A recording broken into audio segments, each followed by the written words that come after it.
Welcome in, YouTube, to part 9, I think. I didn't go to check YouTube to see what part is up there.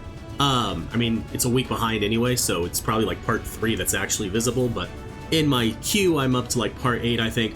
But she gave me a thumbs up. We're good. Audio's good. Thank you, sister. I really appreciate it. Middle of the YouTube intro. But welcome into part 9 of Shadowbringers MSQ. Hopefully we're gonna finish it today. It's gonna be a longer stream, so about 5.5, 6-ish hours, which should hopefully be enough time for us to finish it up. But we are heading towards fighting the last Lightwarden. So let's hop on over to gameplay, which is going to be this. Nope, that's the stream ending. That's it, pack it in, we're going over. I'm a professional streamer, this is my first stream. There we go. We got a little bit of a long drive. Sort of. It's not actually that long. I should probably check to see if there's any ether currents around here. 611 yards to the southeast.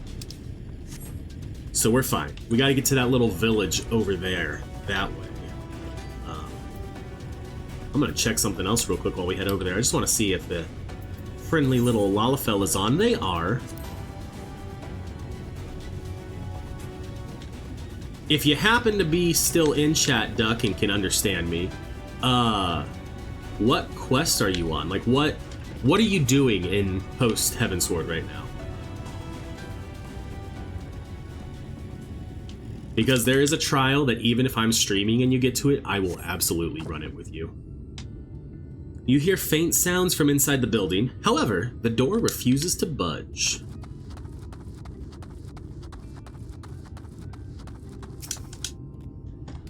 Huh.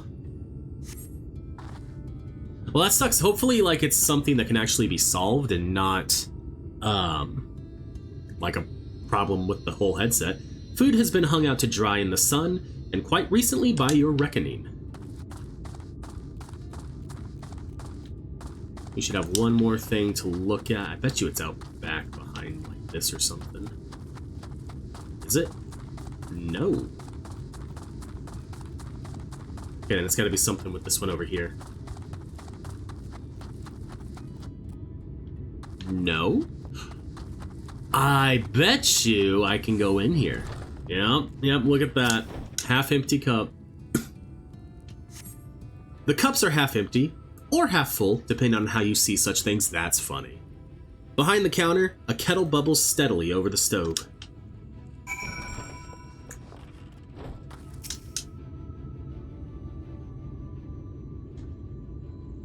What news, Morrighan? Were you able to find anything of note?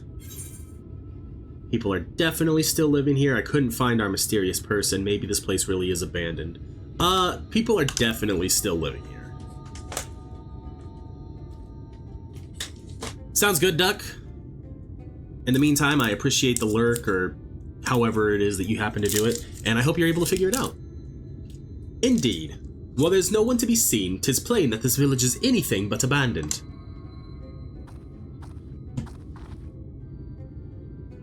If the villagers are trying to conceal themselves, they are doing a rather poor job of it. But if they don't wish to be seen, what are we to do?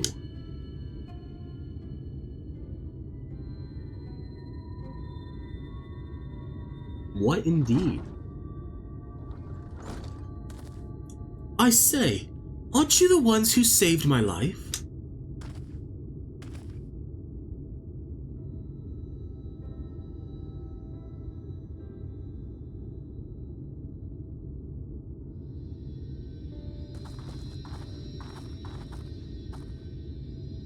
You're Tristal, the artist from Yulmore.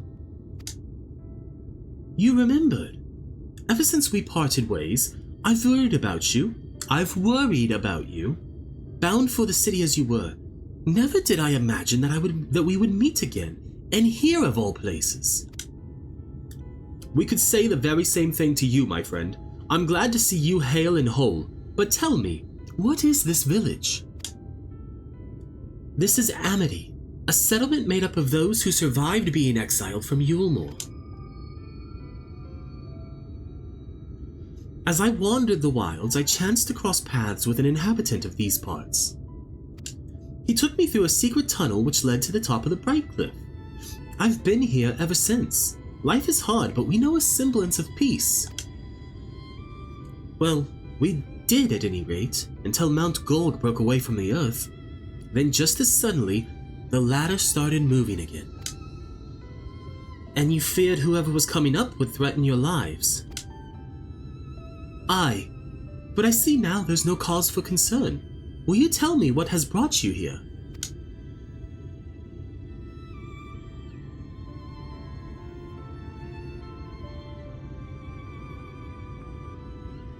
So Vothri is a Sin-Eater, and he's fled to Mount Gold. Not just a Sin-Eater, he's a Lightwarden. 'Tis a strange tale, but I have no reason to doubt your words.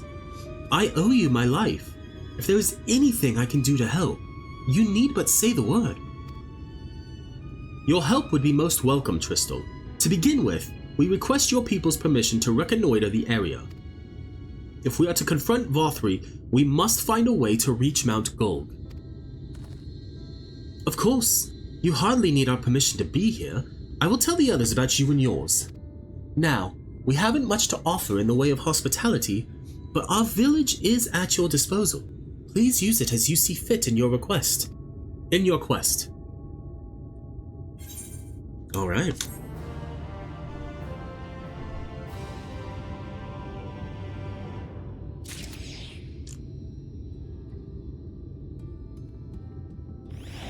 There we go.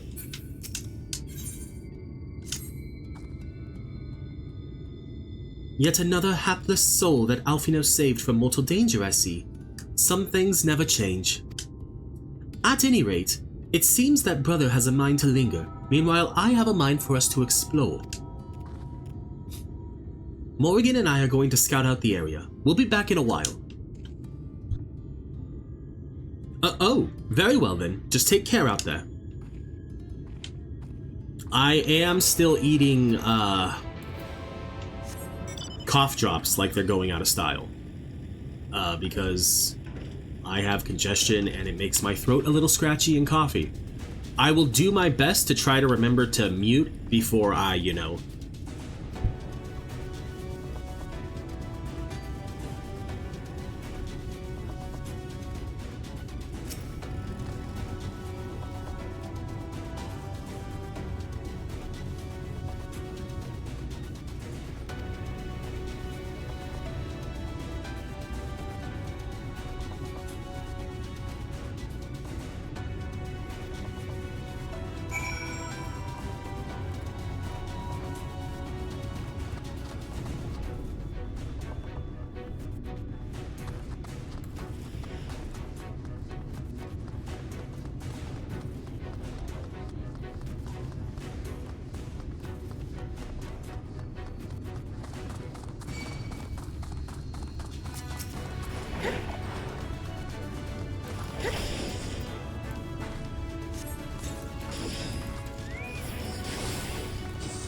You're a sight for sore eyes.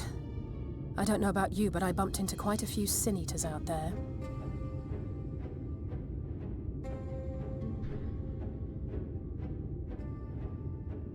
I don't know how long my microphone's been muted.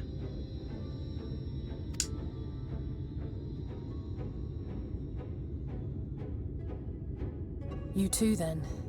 It seems the closer we get to Mount Gulg, the more of them there are.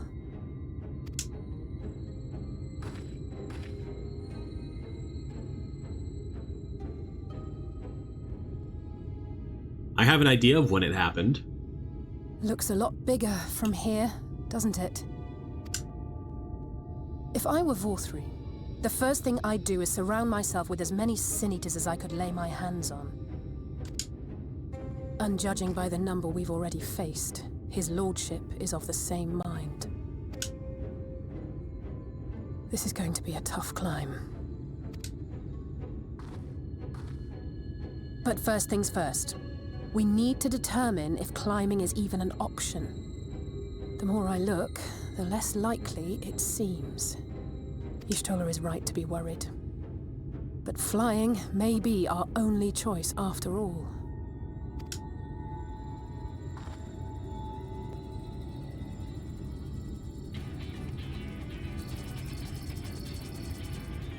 What? There you are. Master Alphino was afeard you had met with some misfortune.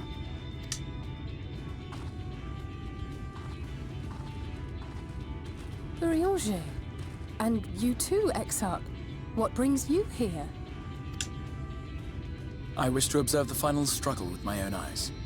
I arrived at Bottom Rung too late to accompany you, but I was in time to join Urianger and the others.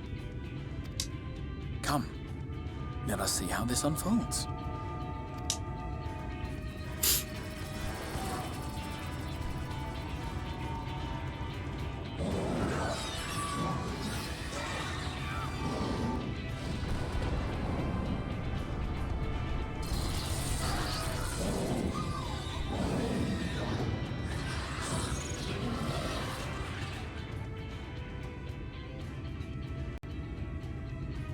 Well, it seems flying is off the table.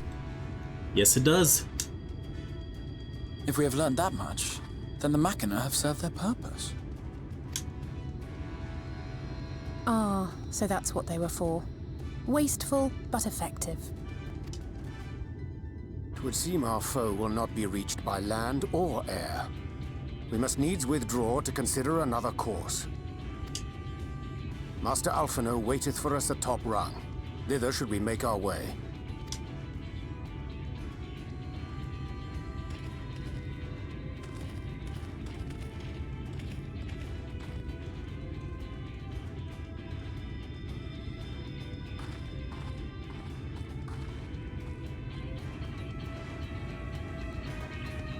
Okay.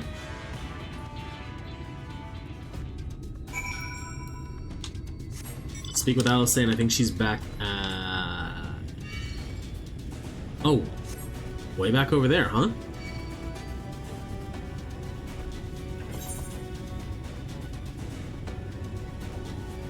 I'm gonna try and ignore as many of the monsters as we can this time. 360, 720.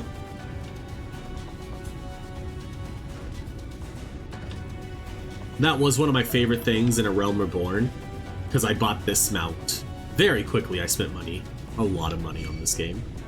And it was one of my favorite things to do, was to like jump up on rocks and then 360 before I could fly. And so now I basically do it whenever I'm going through a new area that I don't yet have flying. See if we can hit a 1080. 360, 720, 1080!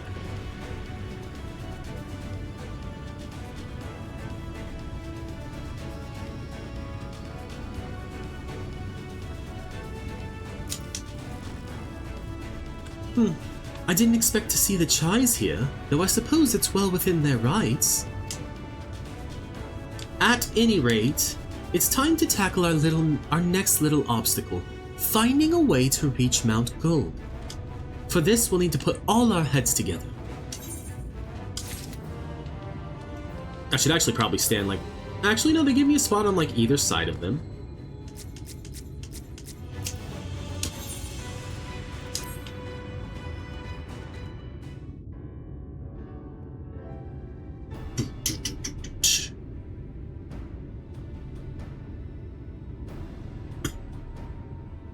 In short, there's no path, and the sky is thick with Vorthri's winged devils. We might consider Amaro, but without extensive training, we cannot hope to contend with the Eaters. This is true. Yulmor's airship fleet, meanwhile, consists solely of transport vessels ill-suited for battle. And without the expertise of one such as Sid, we are in no position to attempt a refit. So hear me out, Alphino. We take pictures on our tombstone, I go back to the source, and I show them to Sid. And then he drafts plans for us to do a refit.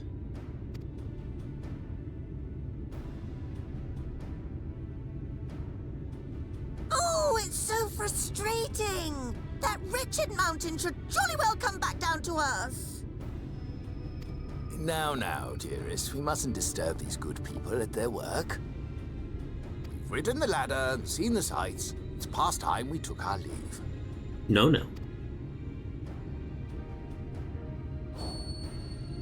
The lady may well have the right of it. Mount Gulg will not soon come down to Earth, nor can we compel it to do so. But if the mountain will not come to the land, mayhap the land may be made to come to the mountain.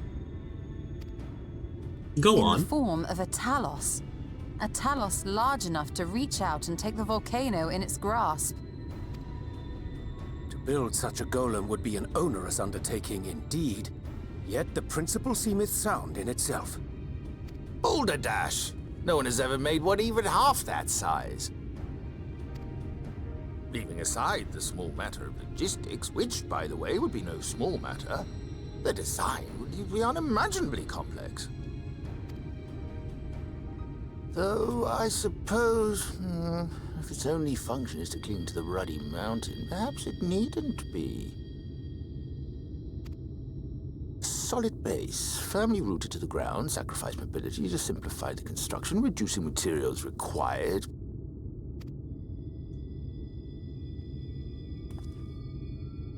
Wait, what am I thinking? We would still need a veritable army of people to do the work. Well, Chai, here's the thing. I'm the God's damned warrior of darkness, and I have a habit of tending to bring people together. Left to the crew that helped down below, it would take decades, if not a nice round century. So we need more hands. And what sort of things would these hands be required to do?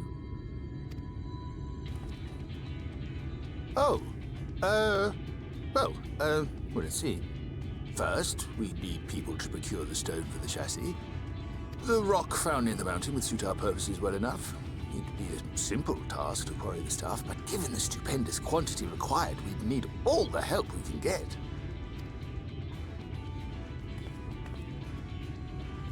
Twine. We have friends amongst the miners of Armoring. I will go and petition their aid. While you do that, I'll make for Mordsuk. I'm sure I'll be able to drum up some support. Then I shall return to Calusia. From fishers to carpenters, Yulmor is home to all manner of talented folk. I dare say their skills will avail us. Is there anything else you need?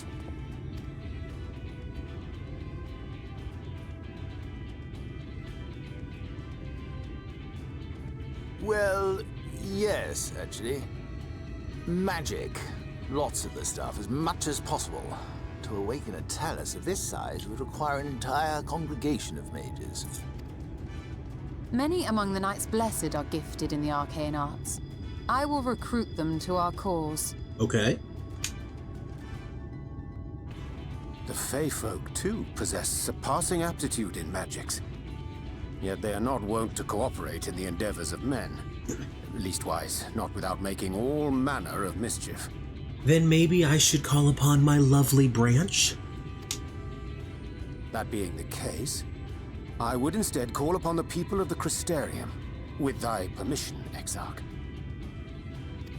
We are at your disposal, as are our Amaro and Chocobos. I'm sorry. You mean to tell me you can call on not only the people of Yulmore and the Crystarium, but the Knights Blessed and the Mord, and even those miners? Yeah. But that's just about everyone in Ballynorvrand. Who are you people? And how did you come to have so many friends? We have a lot of Riz. That's what the kids call charisma these days, right?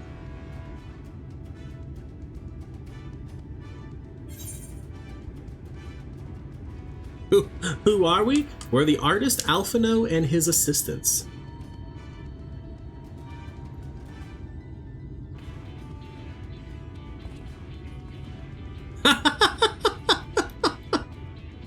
Oh, dearest, have you forgotten already? Alphino told us that when we first met. Actually, that may not have been... never mind. That's funny. I loved the taken abackness that Y'shtola showed. So, as you can see, you will not want for bodies. I trust you will have your design ready in good time for their arrival. And how, like, much Alphino was like, oh god, please no, don't say that. Norvrant is counting on you, heir to Daedalus Stoneworks. Daedalus.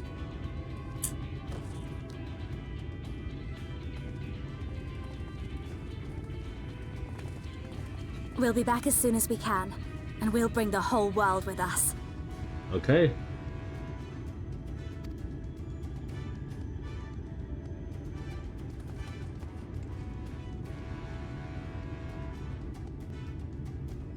I take it we will be assisting Master Chai, though I am quite sure he has everything under control.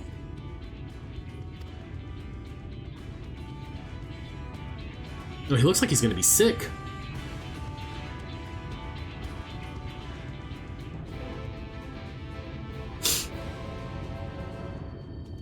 All right. What do you need, Chai? Have the design ready, she says. In good time, she says. Does she even understand what's involved? Before I can even attempt to design anything, I need intimate knowledge of the land, the knowledge of locals. Last I heard, no one lives here. Not entirely true, buddy. We just found a small village right over there. What? A village of Yulmoran exiles? But those people have every reason to loathe a free citizen like me. They couldn't possibly be willing to cooperate. This will never work. Never. I never should have fixed that Rudy lift. Never should have ridden it up here. Never should have. Never should have. Oh dear. Darling appears to have lost the plot. But he has it in him, Morrighan. He's the cleverest man I know. He just wants for confidence sometimes. If you were to give him some words of encouragement, I'm sure he can give you your talus. A bit of advice I learned from his mother. He responds poorly to obvious praise. You'll need to find another way to stoke the fires of his motivation, awaken his sense of daring. Choose words that will best encourage him.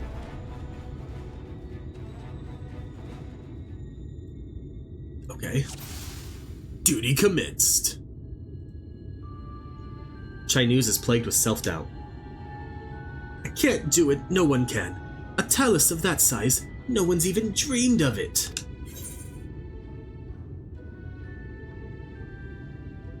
Alphino once struggled to collect firewood. He did, but he's such a capable lad, brimming with confidence. I suppose even the most capable among us have struggles to overcome. Still harbors some misgivings, okay.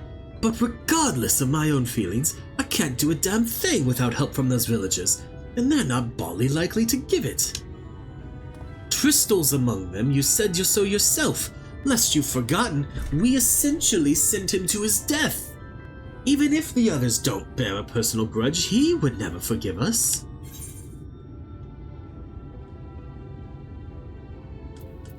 You don't know until you apologize. I'll come with you. Things won't improve by themselves. You have to take the first step. I know. Unless we take the first step, there can never be reconciliation. There was a chance for everyone to come together. Even if they hurled stones at me, perhaps it's worth trying to apologize. Still harbors some misgivings. But what then? In the end, it's not even a question of forgiveness. Building such an enormous talus is impossible, and no amount of contrition will change that. And if by some miracle the people of Amity were willing to let bygones be bygones, they'd think this plan is absurd. I think it's absurd. We liberated a castle with a strategy that many would call absurd. Well, now to flood the very castle you sought to reclaim. Such a strategy could indeed be considered absurd. Yet you succeeded not in spite of, but because of it. Our own strategy may likewise seem absurd, but maybe, just maybe, it stands a better chance of success for it. He's feeling somewhat optimistic. But be that as it may, there are risks to consider should the venture fail. Aye, imagine for a moment that we fail to reach Vothri and only succeed in provoking him. In his fury, he may well unleash his hordes of eaters and will meet a horrible end. Then we'll go together. I'll protect you. I'll protect everyone. We could build talus for... Then we'll go together. Oh, so I can die with you? How very kind of you to offer. But if it's all the same, I'd rather keep on living. Alright, that was the wrong choice to make. How can you remain so optimistic throughout all this? It's downright tiring. Tell me, why did you throw yourself into the midst of such a grueling struggle? To protect those I love? Because I live for adventure? I got roped into it. Because I live for adventure. Adventure? Such a strange word coming from my lips. I used to have a sense of adventure too, strove to challenge myself. Whenever did I lose it? He's burning with motivation. Okay. I wonder if it just kept going until we got it right.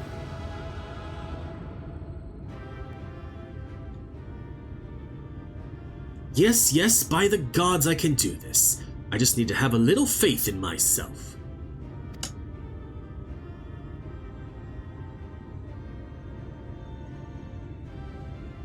Right. Let's head to Amity and speak with the villagers, with Tristal. My love, things are liable to become more dangerous. I want you to wait for me back in Yulmore. No, wherever you go, I'm going too. Besides, you're not the only one who has to apologize. But there's no telling what will happen out here. I don't know if I can keep you safe. Perhaps this is a bad idea after all. I don't think I have what it takes.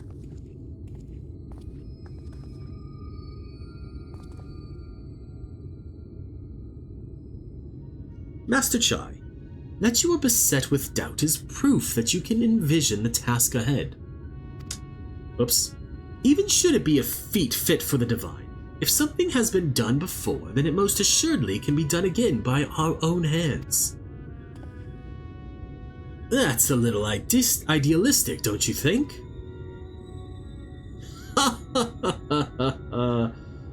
Perhaps, Master Chai, perhaps. But what is man if not an idealistic creature? 'Tis not an easy thing to achieve one's dreams. My friends can attest to that. Countless times did they meet with frustration in the course of their endeavors.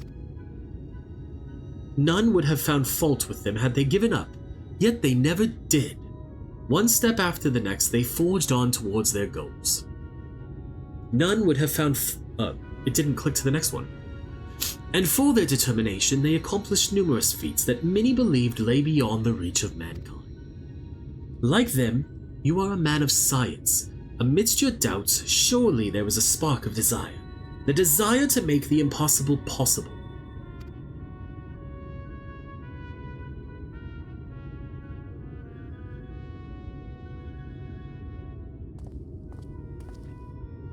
Come, darling, like the old days, I would be the first to see your talus.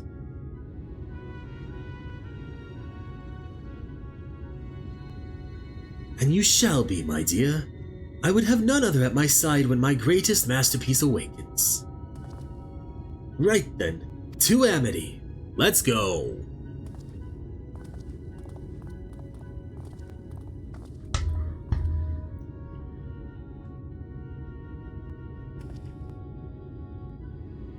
I am glad my words struck a chord. Shall we? Yes. Yes, we shall.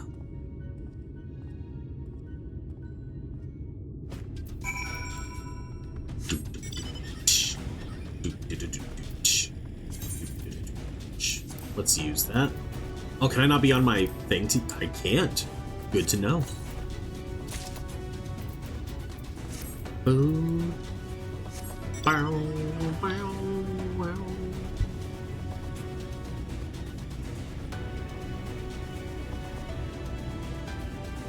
To the village.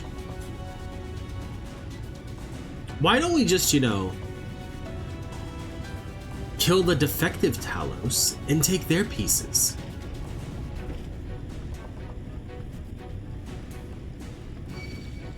Nope. You stop that. That's right. Okay. So, Tristal, here's the thing. We got someone here that you're... Yeah, I know. It's gonna be okay.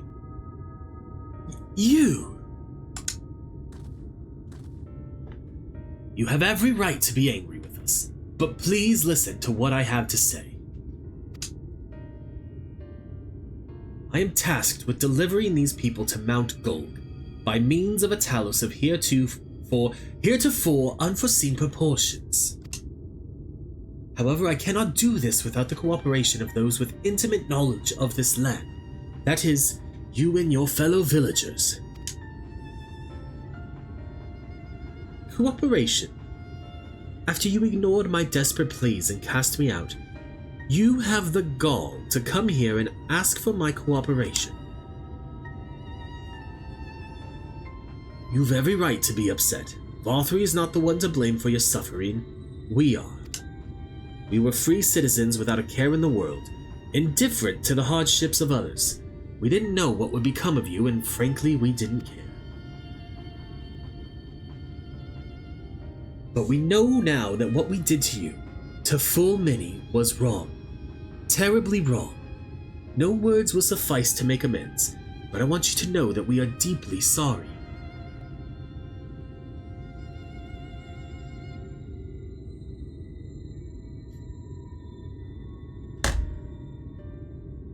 I'm not sure how I feel. Should I forgive you? Hate you? Perhaps it's not even my place to judge. After all, I sought a place in your city. I wanted to be you once. But one thing is clear to me. All of that is in the past, and we mustn't let past wrongs stand in the way of a brighter future. And so, I will cooperate with you. Please see our friends to Mount Gold. Oh, let there be a heavy sigh. Like a weight lifted off your shoulders. You have my word. I'll set to work on the design at once. Wouldn't do to have nothing to show the others when they return with help. Make no mistake, this venture is unprecedented in the history of Talos building. Nay, the history of all mankind. But rest assured, this genius of Daedalus Stoneworks will deliver. I believe, Master Chai. I believe. Ba-ba-da-da-da-da-da. Boom. Boom. Ah, wicked right. Is there a problem? Well, you see, I've been promised people to procure the storm as well as imbue magic. When I was put on the spot earlier, I thought that was all we required. But I forgot about one rather important item needed to bring a Talos to life. Leonine. The heart.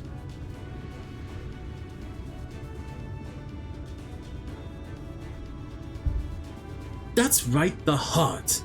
I'm pleased to see you have some familiarity with Talos. So while I work on the design, I'd be much obliged if you could see to procuring the ore with which to fashion a heart. A heart suitable of bringing to life a Talos that shall embrace the very firmament. So we'll need something big. Stop. Talk to Tristal. If you seek material for the Talos' heart, I know people who may be able to assist. They are the Foals, a dwarven family that have long mined this land. No one knows its bounty as well as they. If you explain your situation, I'm sure they would be willing to cooperate. Indeed, 'twas one of them that showed me the secret tunnel to the top of the cliff. You will find the Foals at their village to the northwest, a place called Tomra. When you arrive, seek an audience with Chief Zamet, and do not forget to greet him with a hearty lally-ho. Permit me to join you, Morrighan. I would keep my joints limber, and mayhap I can provide some manner of assistance. I'll leave the heart to the two of you, then. The variety of ore doesn't matter so long as it is rich with ether. I'll aim to have my design complete by your return. Alright. Let's go learn how to lally-ho. Lally-ho! Actually... Bum bum ba-dum bum bum ba-dun dun dun dun dun dun dun dun. Alright, that's a pretty cool top. But it will be getting changed as soon as we land in top. Boom, boom, boom. Doom, doom, doom. Doom, doom, doom. Yep.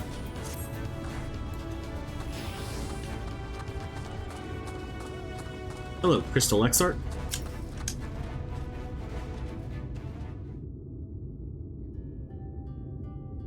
So this is Tomra.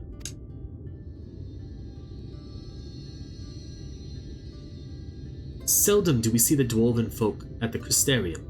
To now be in the presence of so many, I shall enjoy not having to crane my neck for a change.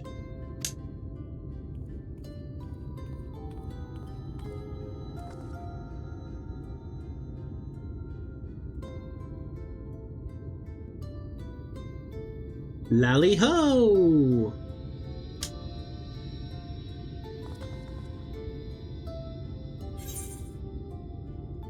What did you just call me?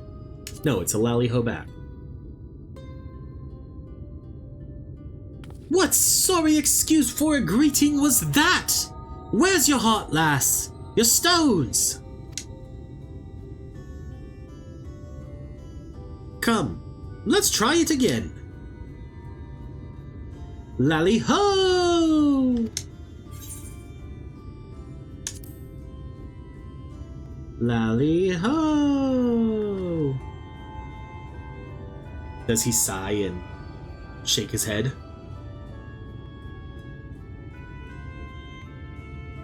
There we go. Not bad, not bad. But there's room for improvement. Any road, now that we've observed common courtesy, who are you and what are you doing here? At the recommendation of the denizens of Amity, we have come to seek the aid of the Thal family. May we speak with Chief Zamet? Why, yes you may. I am Zamet, and I bid you welcome to Tomra. If it's the folk of Amity that sent you here, you must have quite a tale to tell. Come, let's hear it. Alright, well, you know that giant mountain in the sky now? We want to get to it. For the good of all the people of Calusia. Well, and here I thought those below had no fight left in them. Having said that, it's not like we know how to deal with that floating volcano and all them sin eaters neither. If you're serious about restoring peace to these parts, though, we'll gladly lend you a hand. Okay. Glad to hear it. However, the kind of ore you seek's precious to us too. Damn it. First, I need to make sure you're worthy. By means of a trial, I, a trial most tricksy, pass down through the line of thong. Okay. And what is this trial? Come with me and I'll tell you all. It's a drinking contest. Actually, no, it's probably go here, slay this thing, come back. Because that's usually how a lot of trials go. Are you a Dark Knight? No, you're a Dragoon.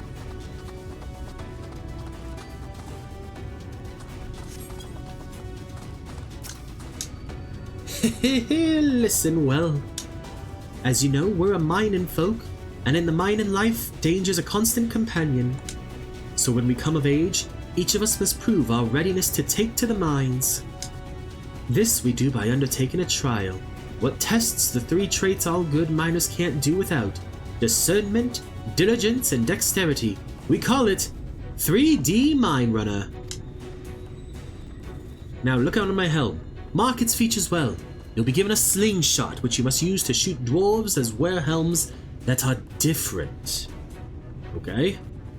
So it's gold and green. Okay.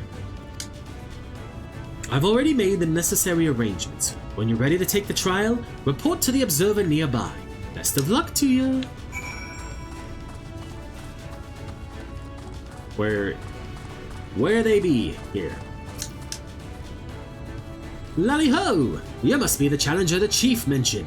I'll show you to the rooftop at once. As I'm sure you've been told, in 3D Mine Runner, you use a slingshot to shoot them as wear the wrong helm. Let's begin with a spot of practice, eh? Search for the dwarf wearing the wrong type of helm and press A.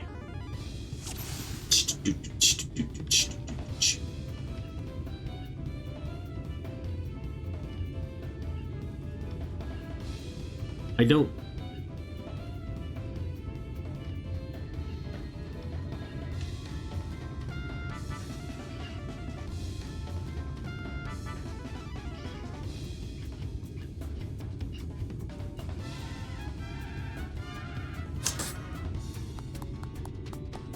Nice shooting!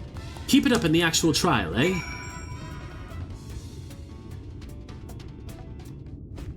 It took forever. Aye, that's the way. Next time it's the trial for true. Let me know when you're ready. I'm ready. Ready for the trial? Come right this way. This time there'll be them as wear the right helm. You shoot them, you fail. So look carefully afore you let the stone fly.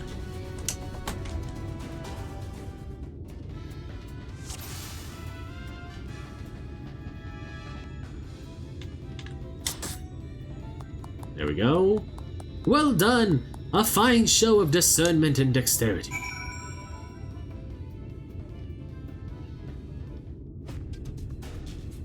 Well done, well done. The trial never lies. You've got what it takes to be a miner.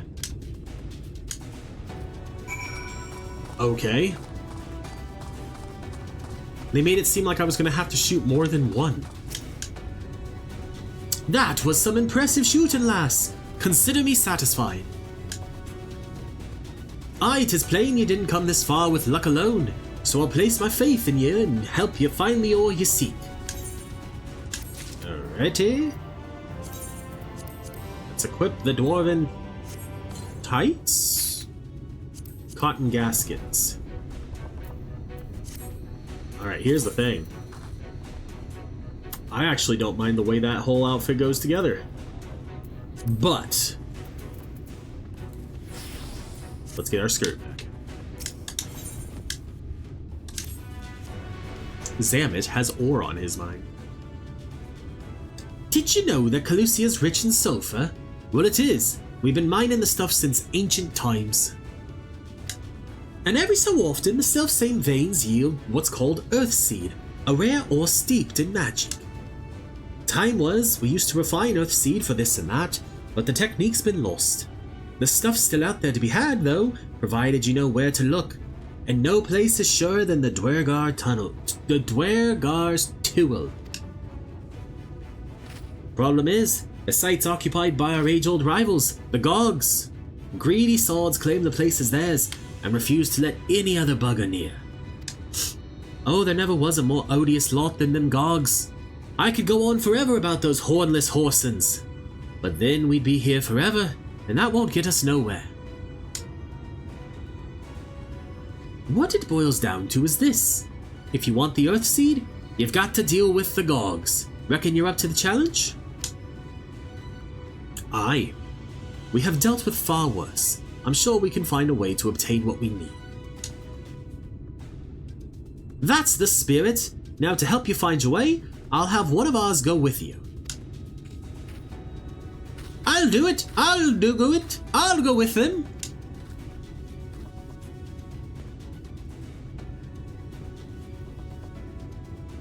You, Corrit?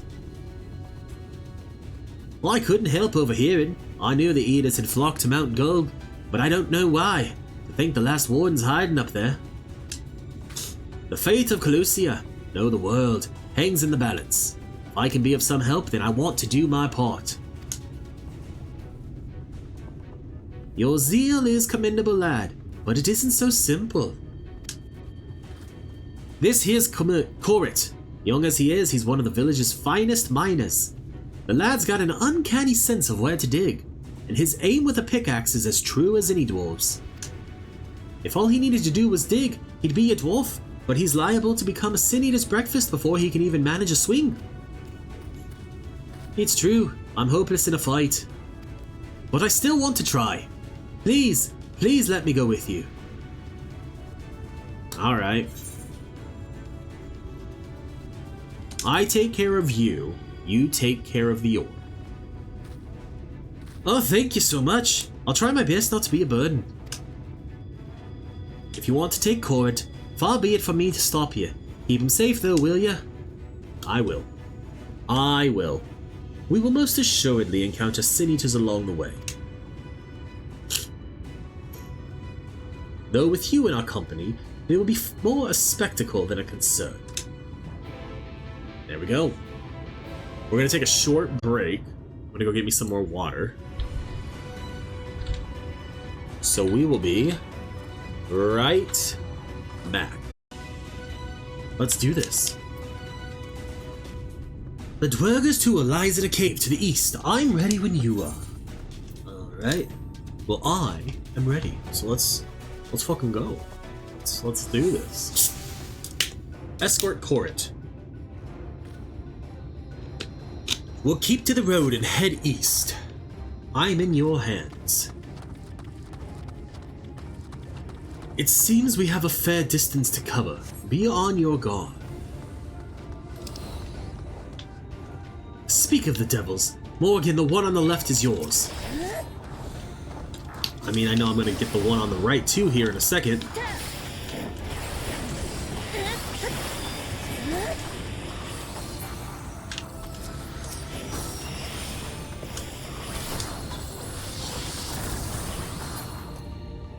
Yep. Amazing. You two are really strong. It may interest you to know that Morrighan is a great hero in the land whence she hails. Some would say the greatest.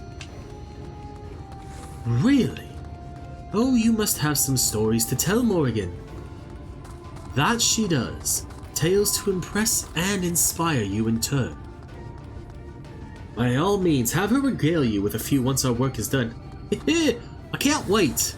I just realized I'm running around with a pickaxe. Like, that is the level, that is the weapon here for this level. Not specifically, like this duty. Like, it's just, that's the weapon, the level 78 weapon for, oh shit. Exarch, behind us.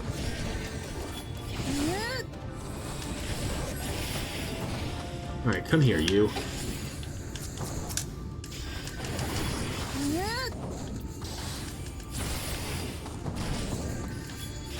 Oh, fucking hell.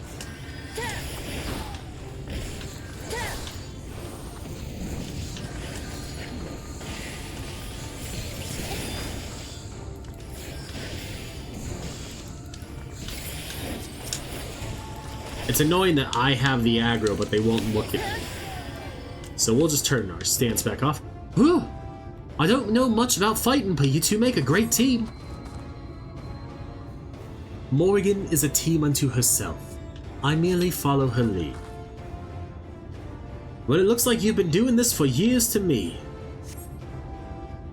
Is that so? I shall take that as a compliment.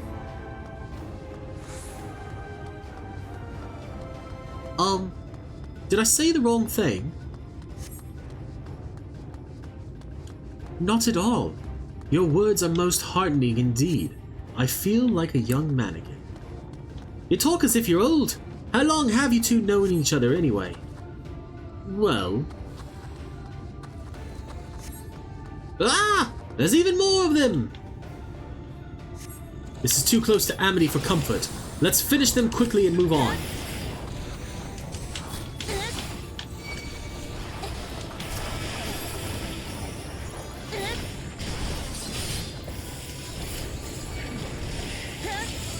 I'm trying. Oh, I should probably mitigate a little bit.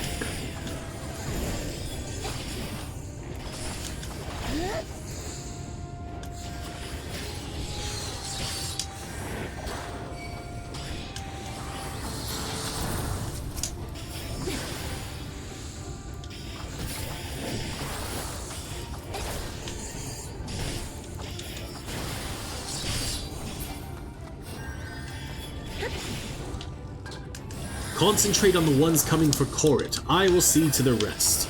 That was very delayed of me, so I apologize.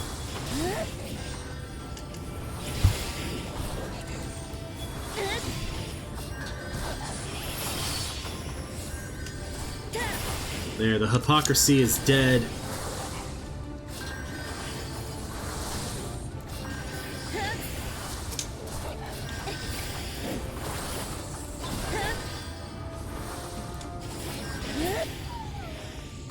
Hurry! This way!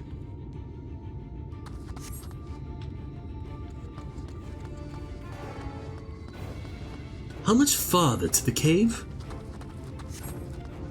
Not far. It's just past this rise. There, I see it in the distance.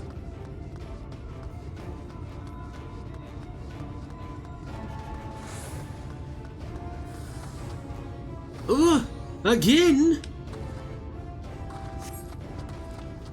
It appears we are surrounded.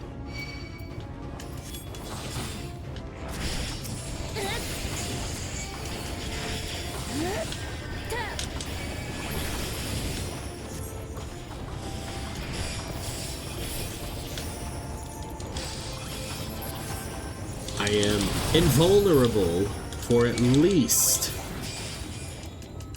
That's as long as I'm invulnerable for. For at least until those words.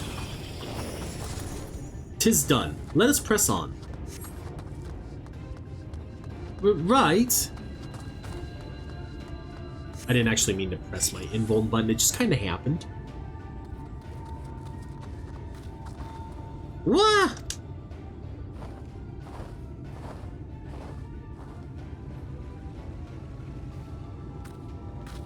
Just as we're about to get there.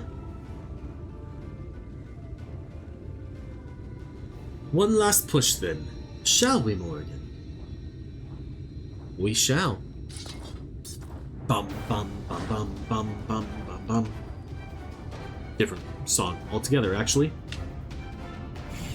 Huh.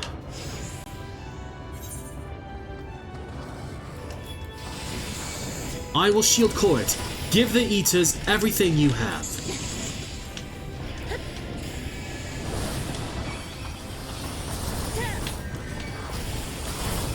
Ooh, I stood in something that I shouldn't have.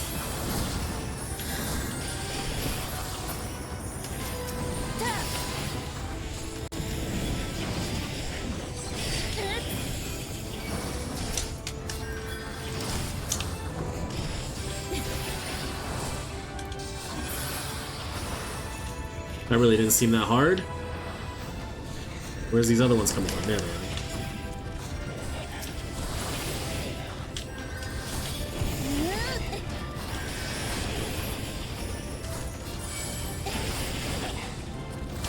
Okay. I do feel like I remember there being a big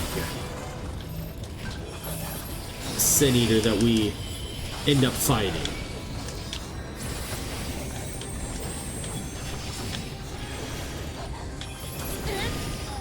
And when I say big Sin Eater, I mean like one of the massive ones.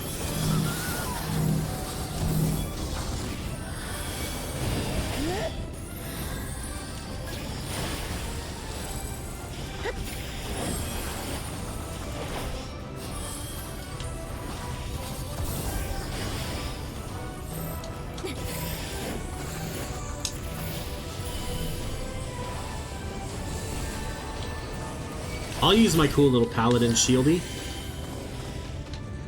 Yeah, this is what I was thinking. Nope, give me the...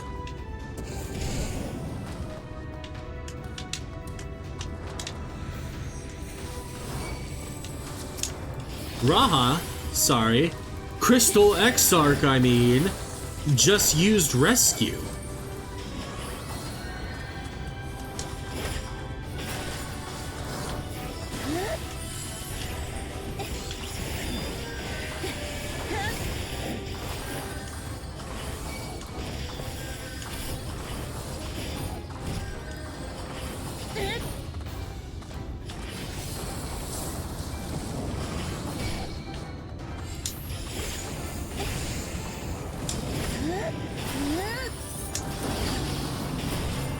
Ugh, not now. Oh no! I think not. Your tale will not end here.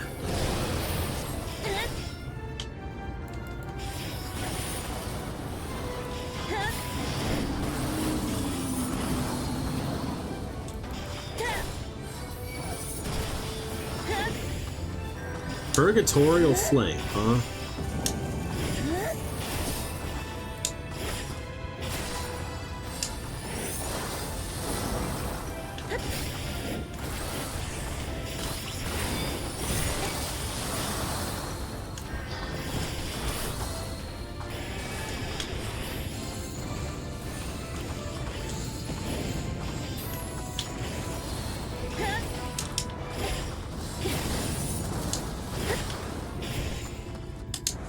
Alright, so I almost have the burst phase, at least for around level 80 on Paladin, figured out.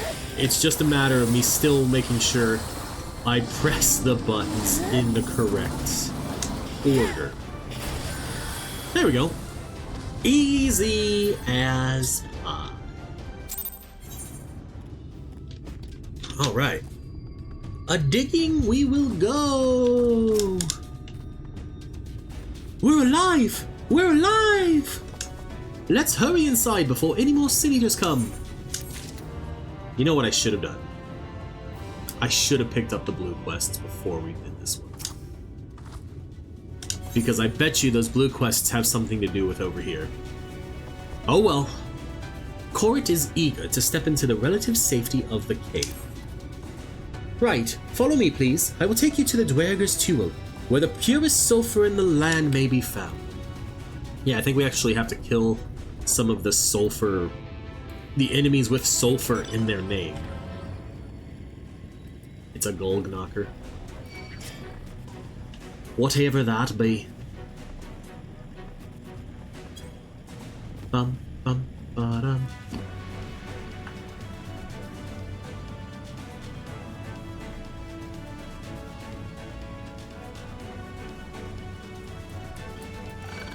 No. Oh, shit.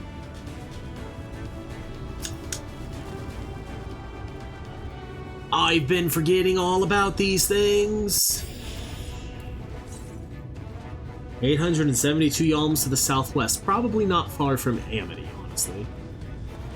Like, I actually think it's... Yeah, shit. It's fine. It's fine. We'll have to go back to Amity at some point. If the terrain and stench are any indication, we are at the Tuel. Ah, there!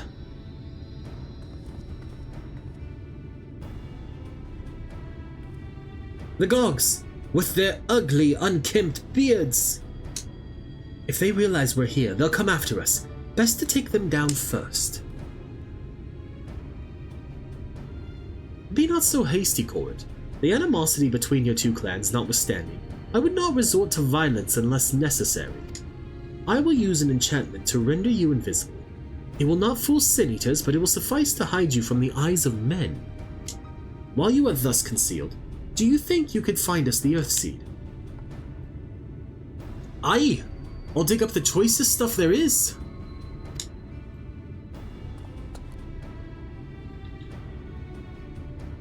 We would be much obliged. Without further ado, then.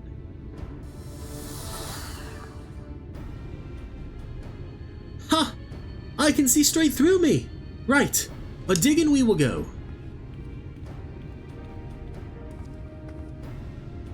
Let us not be idle either.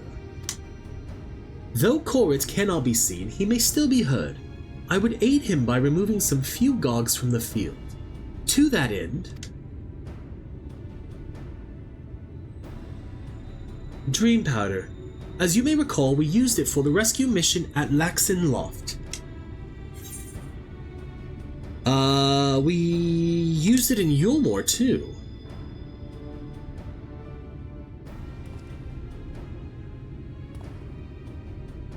Because I do remember using it. Truly, it seems our alchemists got a little carried away with the latest batch. But if it has been useful in our endeavors, then I have no cause to complain. Now then, I shall make you invisible as well, that you might steal close to the dwarves and give them a dose of dream powder. Even should it fail to put them to sleep outright, it should render them drowsy enough to seek their beds. Say the word, and I will cast the enchantment. Okay. Seems good to me. Ready to begin?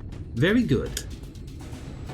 Should the enchantment fade before you finish tending to all the dwarves, return to me and I will cast it anew. So we got 3 groups of dwarves. And we got 2 minutes to do this. Honestly, it shouldn't be that big of an issue.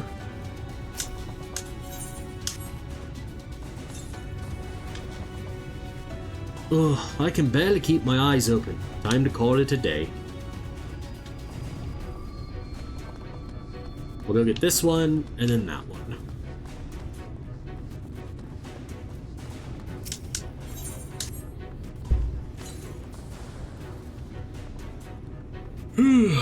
All work and no ale. Make something of something, and I'm spent.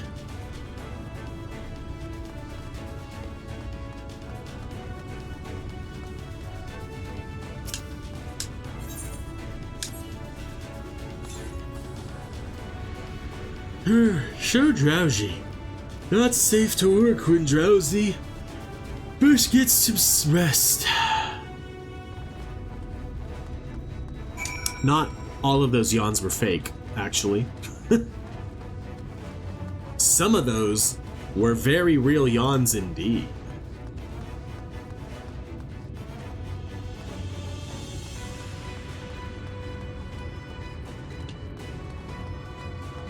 Oh, I think I can click this off now. Right? Yeah. Would have helped because I would have been able to run faster. All the dwarves have taken their leave. Good work, my friend. We have all done what we can. Let us await Korit's return.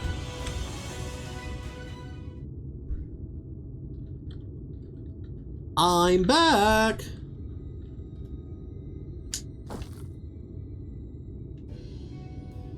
This is the purest stuff there is. Think it's enough, or shall I go and dig up some more? I dare say it will suffice for our purposes. You have our gratitude, Court.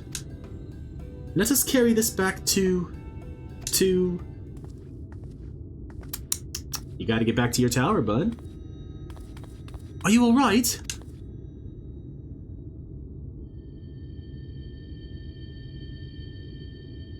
Worry not, I shall be fine. Long as I have been away from the Crystarium, a little weakness is to be expected. I may also have overexerted myself in the moment. Oh, to have this rare opportunity yet be unable to enjoy it to the full. Who goes there? Dun dun dun. That's Glag, Chief of the Gogs. You're one of the Tholls. I see. Word was our miners were coming back drowsy, one after the next. I immediately suspected foul play. And what should I find here but Thol scum skulking about? It's a spineless act befitting your limp beards. What? I won't stand for that insult. Our beards are soft and luscious and smell like freshly tapped ale. Gog beards are dry and crusty and smell like a knocker's ass. I love their arguments, and all of this over beards. Impudent whelp! Better a hobgoblin's nose hair than the feeble floppy things you Thulls have hanging from your faces. Ah. Like oil and water, this is not like to end of its own accord. Morrighan, do you perchance have some dream powder left? Oh, are we drugging him, Crystal XR? You got this. Hold on. Enough to put an end to this. We shouldn't interrupt their conversation. Hold on, we shouldn't interrupt this. Let them talk this out, Exarch. You are a kind and considerate soul, my friend, but I believe we would be forgiven for needing to hurry. Let us put an end to this and be on our way. But it was just getting interesting. Like, come on.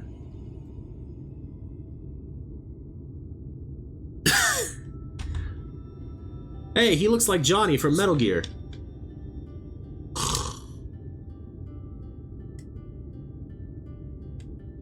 Forgive me, Court, but we need you to be calm as well. I'm sorry. It's just when it comes to the Gogs, I can't help but see red. You needn't apologize, my friend. You are here on our account, and we have naught but gratitude for you. Now that we have what we came for, however, it is time to take our leave. The Talus awaits its heart. Okay.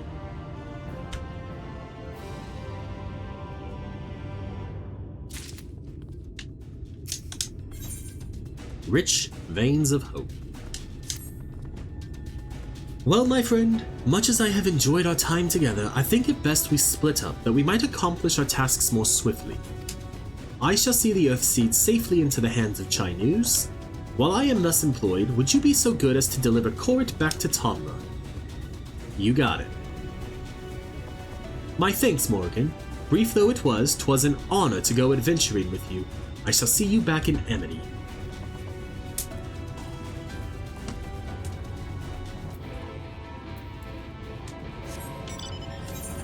Yep. Oh wait, do we just... is it all the way back? And I don't have to actually lead him back? We'll just teleport then. Cut down on like a minute and a half of travel time.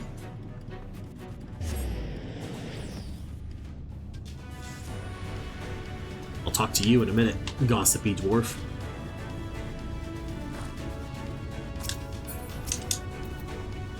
Lally ho! Glad you're back and in one piece. How did you fare with the Earthseed then? I got them all they needed. The Exarch's on his way to Amity with it now. Good to hear that young Court was of help. As it happens, a few others came forward while you were gone, saying they wanted to do their bit as well. Given that you're building a Talus, the word is reckoned. I just keep wanting to say recommended. We reckoned you'd be needing some mining tools, so we went and modified our spare pickaxes for use by bigger folk.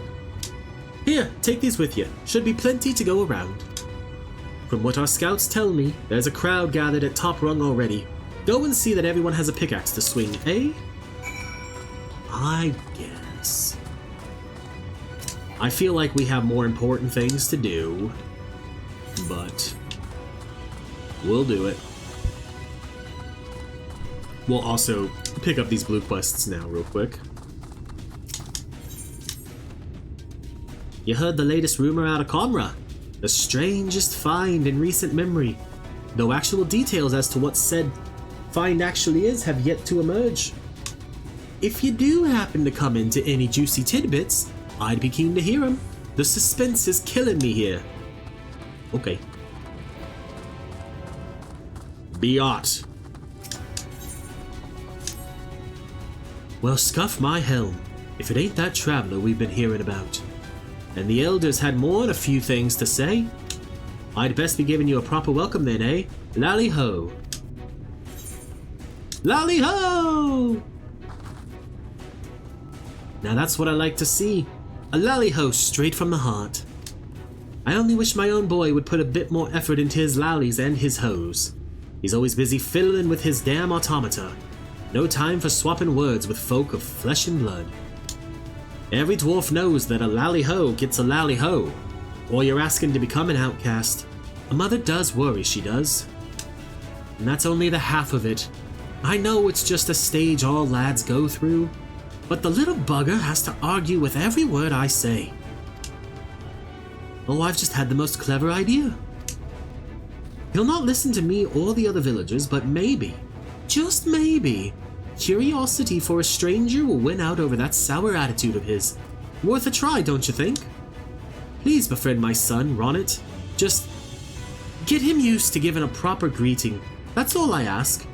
And I tell you, he really is a marvel with automata. If you end up getting along, he might even show you a few of his stranger contraptions. Deal. I want to see... Oh, he's right up here. I was getting ready to go out into the world. Track down Ronnet. Because I don't remember where these quests actually go.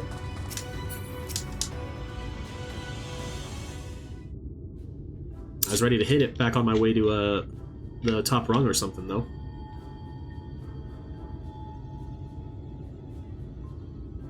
Ronnet! Look, we've got a visitor.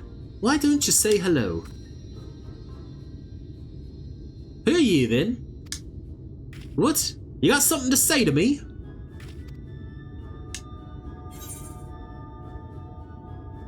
Lally-ho!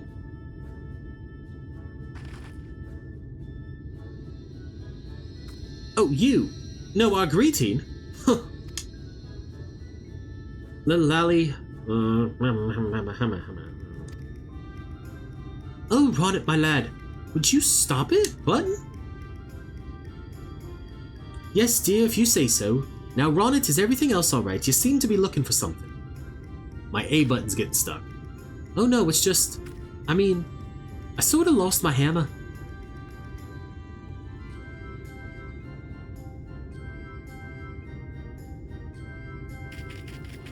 You what?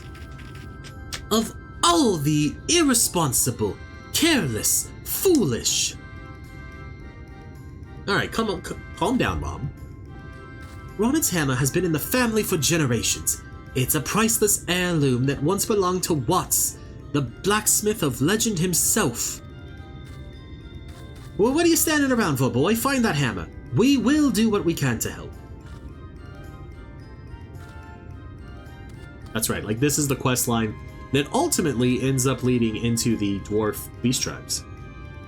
Right. Why don't you have a chat with some villagers for me and ask if they've seen Ronnet's hammer? Just remember your dwarven manners and all will be well. So lally-ho everyone, got it. Do I do finger guns too, like, lally-ho? I actually feel like that would probably get me in more trouble because they'd be like, how dare you mix our customs with something else? And I'd be like, you know what, fair, actually. I apologize and I will never do it again. You want words with me then? Give a dwarven greeting.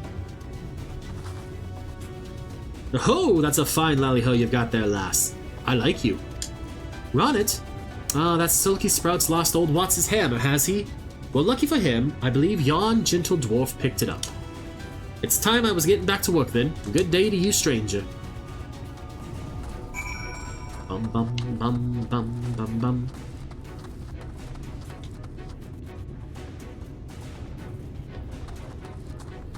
Where? Ah. You're hiding here. You're talking to me? Give a dwarven greeting. What's this? A perfect lally-ho? You're no ordinary traveler, I see. The hammer I picked up, I reckoned I would hand it over to the elder for safekeeping. You're saying it belongs to young Ronnet? Well, he can be a touch shouty, that boy. Do you think you could take it back to him for me? I gotcha. That's my part done, then. And that finishes that quest for us. Yep, I knew that other blue quest was going to be like way down there. Alright, where is Mama Ronnet? Was her name Beat? Yeah. Huh? Why are you still here? I don't know what that was. Why are you still here?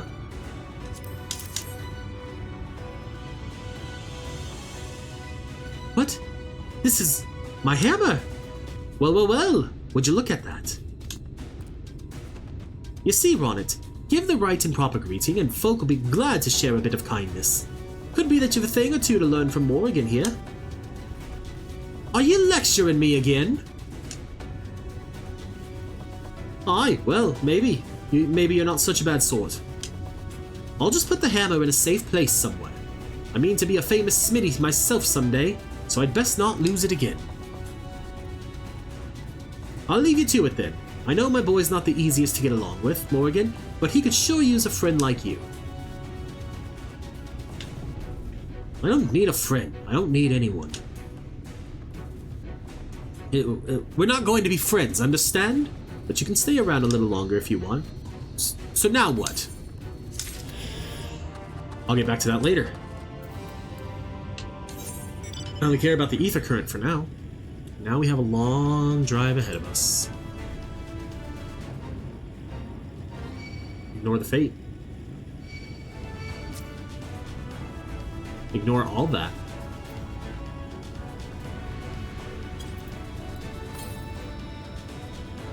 $500 yalms to the southeast. If I do remember correctly, I feel like this last ether current is way out there on like the funky little map spot that like goes way out over the cliff. I'm supposed to go to the top rung, not Amity. You know what? We're already this way. Let's go get this ether current. I also am now realizing I'm wrong. It's right there. I thought it was a little farther down that way. Alright, let's climb up this as best as we can. Probably would be easier to climb up it if I wasn't on a vehicle, but you know what? We made it! And I think this is the last ether current here. Yep. Alright, back on the bike. Let's go for a 720. Oh, we didn't even get a 360 because I screwed it up. It's fine. It's okay. There's always next time. Whew. That was more like a 180 with a little wheelie rotation as well.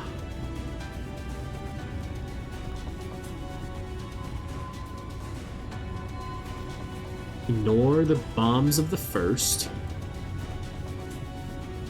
Actually, honestly, these things look like geodudes with weak arms. Look at that.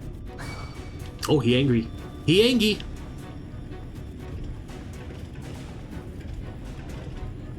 There we go. We've redeemed ourselves with that 360. Hello, Alice. Look, Morrighan. People from all over have come to help us quarry stone. And this isn't even all of them. As we speak, the volunteers Thancred and Reen recruited are being escorted to the worksite, and by both Crysterium and Yulmoran soldiers, no less. So as you can see, we have plenty of hands. There's just one problem. we don't have enough tools to put in them. We've been desperately trying to round up more, but we haven't had much luck so far. You're right. But I have some. Pickaxes from the dwarves. Trust you to have exactly what we need. Exactly when we need it. Well, what are you waiting for? Go and hand them out to everyone so they can get to work. Alright, Kaishir.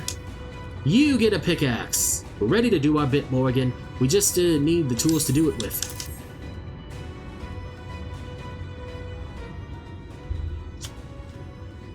Pickaxes! Loads of them!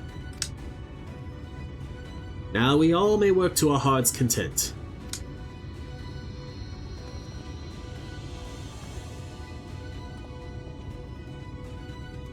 While I don't have many talents, I do have a strong back. What strength I have, I'll gladly use for the sake of peace. We got the ladder moving again, didn't we? If we join hands, there's no talus we can't build.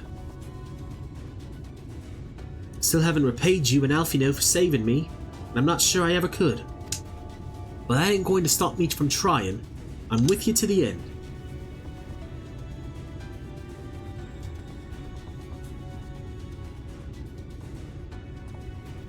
Come on, you lot, look lively!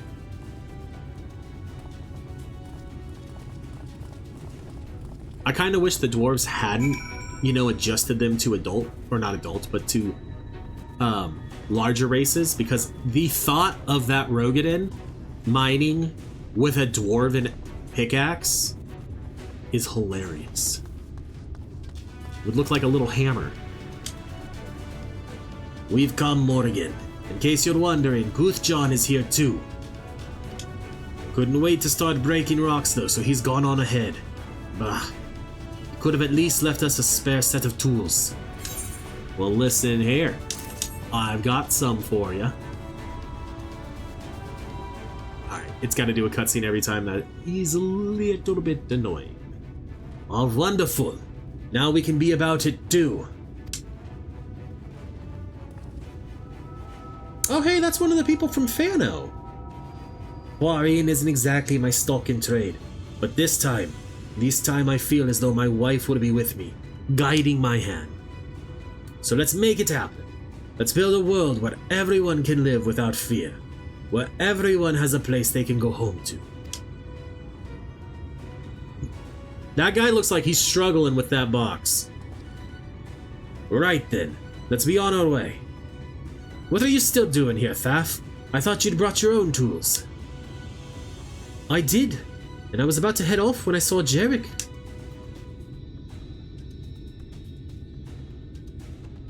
Oh gods, if this plan works and the giant talus comes to life. Just imagine the size of the trolley it could push. Imagine it! Except it can't, because it's not mobile. Are you still raving on about that? How many times do I have to tell you? That's not what this talus is for. Where the hells would the tracks even go? There's bound to be somewhere.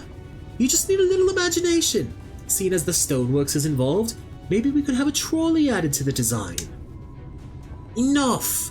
We're going to work, and if I hear any more about trolleys from you, I'll have you pushing one yourself. Fair.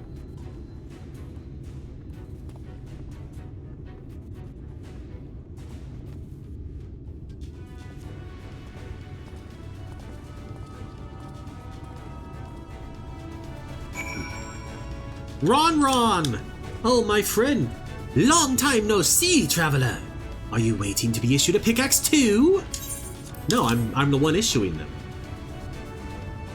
Ho-ho! Oh, you clearly weren't, and now neither are we. Rest assured, we will put these to good use and work very, very hard.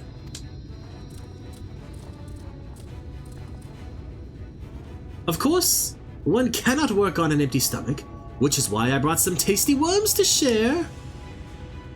Yeah. As much as we would enjoy a treat, perhaps the worms are best saved for afterwards?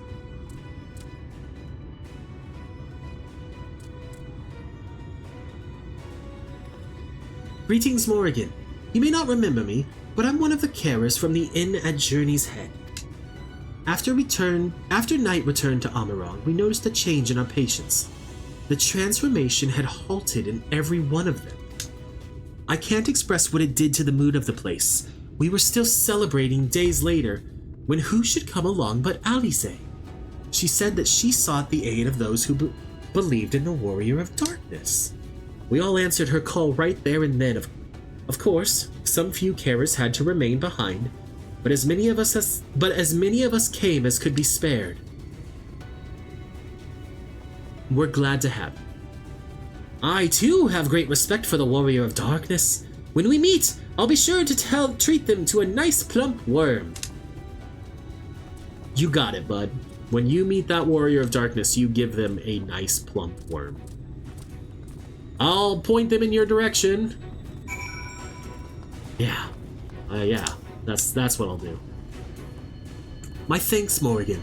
With that, everyone is now equipped to work. I think I'll go and join the soldiers standing guard over the volunteers.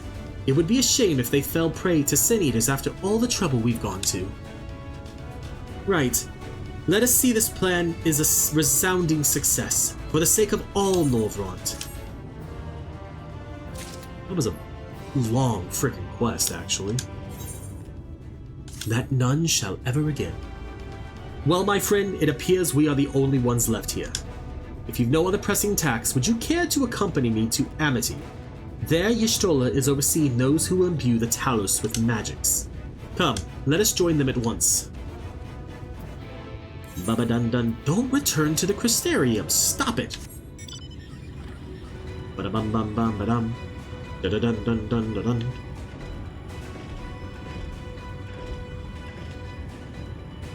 Nor the Geodude.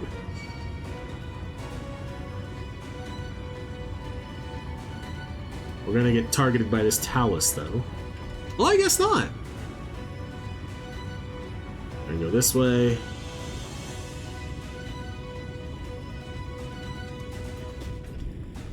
There she is, Y'shtola! What do we got? Wait.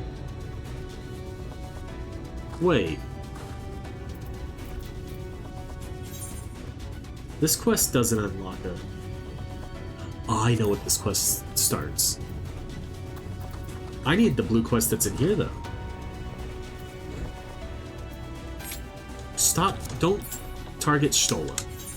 There we go. You didn't happen to see a lone girl over at Top Rung, did ya? It was her turn to keep an eye on the ladder, but she's well past due to return.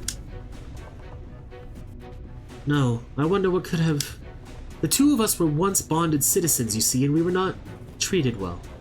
But even after fleeing here to Amity, it seems our experience in Yulmore has left my friend distrustful of most other folk.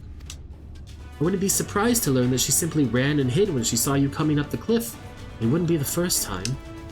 I know it's a lot to ask, but do you think you could find her and calm her down? A soothing word from a stranger might go a long way towards rebuilding her confidence. Yeah. We should have picked it up, but I didn't realize it. I also didn't realize the other blue quest we had picked up in Tomra was not a Aethercurrent quest, but it helps us unlock the near alliance raids. Ah, good of you to join us. I'm pleased to say we have gathered ample help for the imbuing. With Master Chai in the process of finalizing his design, I have taken the liberty of dispatching all hands to their positions.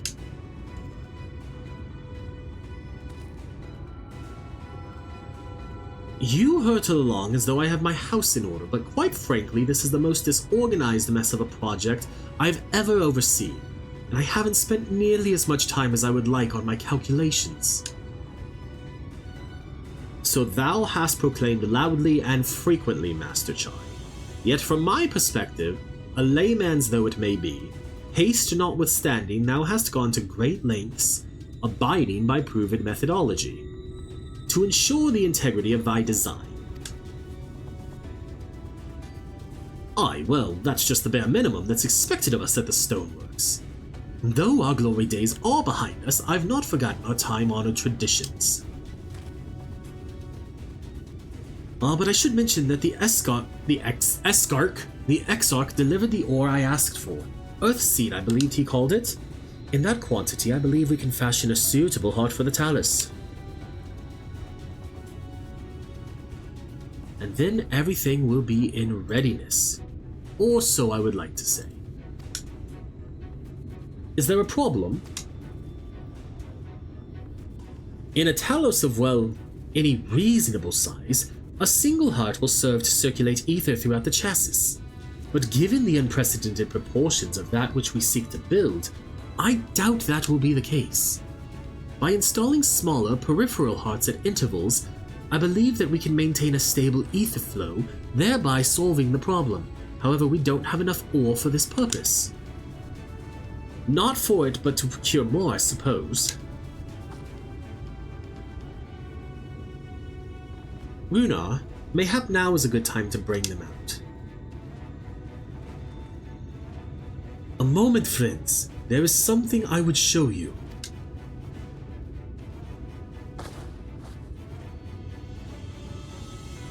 Does he bring this, like, soul stones or whatever of the people? I say, are these not heart stones? They are. The most prized possessions of we of the Knights Blessed, and these belong to our kindred who have left us. Immersed in water imbued with fervent prayer, these stones harbor no small amount of magic, and we may imbue them with yet more prior to their installation on the Talus. What think you? Being from a different region, these cannot be used for the main heart. The peripheral ones, on the other hand, I believe they will serve. Excellent! When Master Matoya spoke to us of the role we are to play, the Heartstones immediately came to mind. Of course, before bringing them with me, I made certain to consult my fellows first. After all, the stones bear the precious lives of those who have gone to the Sunless Sea. But we have now beheld the Sunless Sea with our very own eyes, and by the gentle lights that glimmer on high, we know that there is a peace beyond. Thus are we also at peace. If our Heartstones may serve to restore night to all the world, gladly do we give them. So, Master Chai, if you could instruct us how to distribute the Heartstones. You got it, Y'shtola. And Morrighan, for good luck, may I ask that you imbue one as well? Yeah, I don't see why not.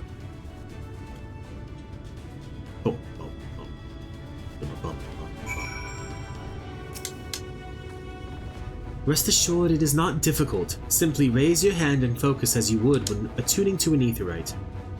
Imbue the jade-colored stone here, if you would be so kind. Isn't this the one of the girl that we had to go and get for the MSQ? It does say familiar heartstone, so I think it is. The familiar-looking heartstone appears to glow faintly.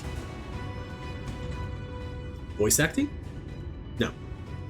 That will do. Thank you, Morrighan. If this heartstone appears familiar, it is because it belonged to Toria. It does indeed.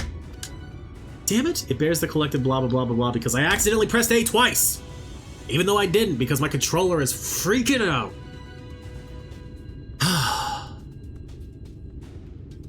I'm gonna try to remember to use this instead.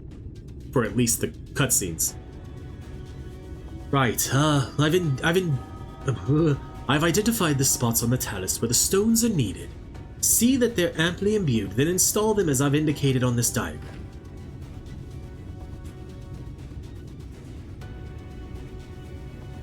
Understood. We will set about the task at once. When the Talus awakens and the way to Mount Gulg is secured, we shall sally forth. It promises to be a trying climb, so take what rest you can in the meantime. We will see you soon.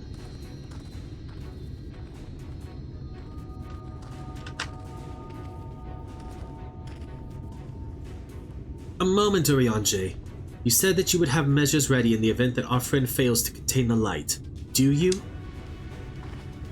I'm sorry, what?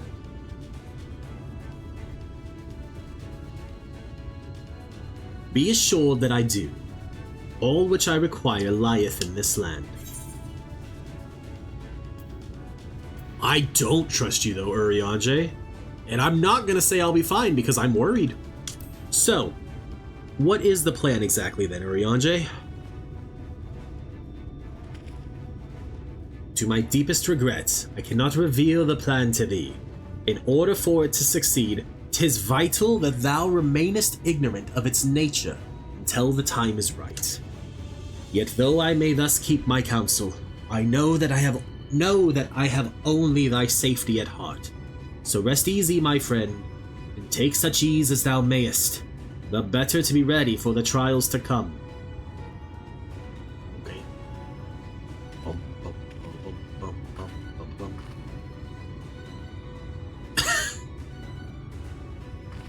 I knoweth not what he planned, Morrighan, but... Woo! Okay, you know what we're actually gonna do? We're gonna abandon that quest. Because I have plans for that quest. That are not on stream. I'm told the rock for the chastis is more or less ready. All quarried and shaped and laid out. That just leaves the imbuers to do their work. I'll continue checking my calculations up until the very last moment. But it's only a matter of time now. We managed to rally nigh everyone in Morrighan for this endeavor. That's a remarkable feat in itself. But will it be enough? Probably not. Oh, there's no point in worrying about such things now. I'll get back to my calculations. You, meanwhile, should go and rest as your friend suggested. My wife and the Exarch should be in the tavern. Why don't you join? Oh, and Morrighan. Thank you. You got it, bud. Dulia! Oh, the Exarch. He went outside a moment ago, my dear. I would have thought you'd have seen him. He kept me company for a short while, but then he came over rather pale. He's clearly been straining himself, the poor thing. Anyway, he excused himself, saying that he needed a breath of fresh air.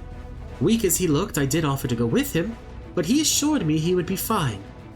I do hope he's all right. All right, Exarch. What have you done? Now, this is just when we get to go have our, have a fun conversation. No! Geodude, why?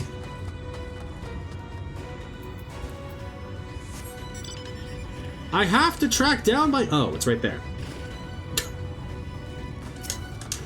I thought I was gonna have to run farther that way.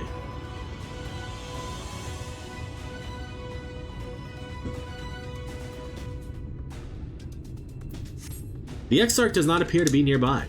Oh, that's just one of the destinations I can look. So I'm right. I do have to go farther this way. Shoebill?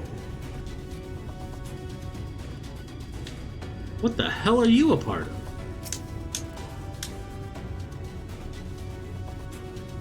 Oh. The Exarch does not appear to be anywhere in the vicinity. There is only the Shoebill gazing unflinchingly southward. Also, what are you even? I don't know.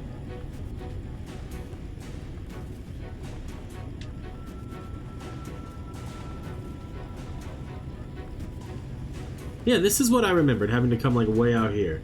If I go all the way to the edge though, like is there anything that points me back? Nope. Buddy! Bad Exarch. Nope. I think this one has voice acting.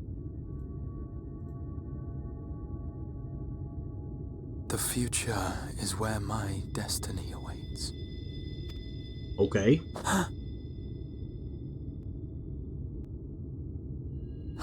Forgive me, I was lost in a dream. I needed some fresh air and thought to rest for a moment. It would seem I am more fatigued than I realized. Yeah. Too much time away from the tower, I fear. It drains me, leaves my body frail and weak. Though, in truth, it is debatable whether I can still call this my body.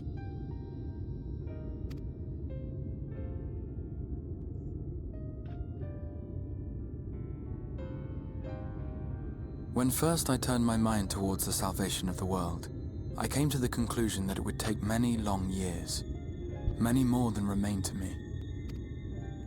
And so I made myself one with the Crystal Tower, that I might live indefinitely. And you don't think that was a bad idea?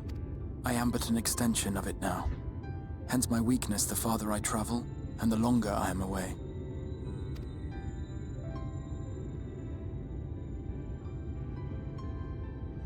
It has been quite a journey. That is not a very flattering angle up my skirt.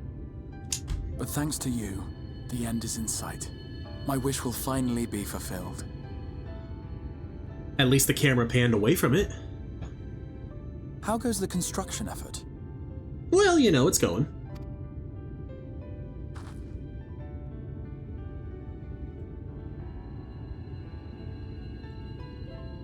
Then this may be the last moment we have to ourselves for a while.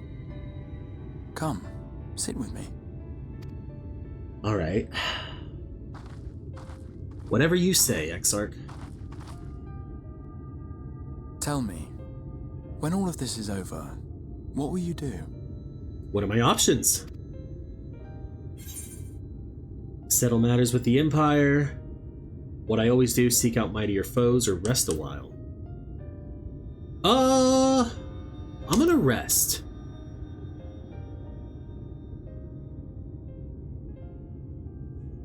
That would be well deserved. You might consider roaming Morrighan not as her savior, but as a simple sightseer. Viewed through such eyes, I am certain she would seem quite different. That is horrible clipping of the arm, but it's kind of funny. But whatever it is you decide to do, I have every confidence that you will do well. For you have the strength to forge your own path. You will leave countless lives better than you found them, and the souls you touch will never forget your kindness. Then, in trying times, when you question your worth and your choices, they will raise their voices to remind you of the difference you have made. And thus will your deeds come to affirm your path. Remember this.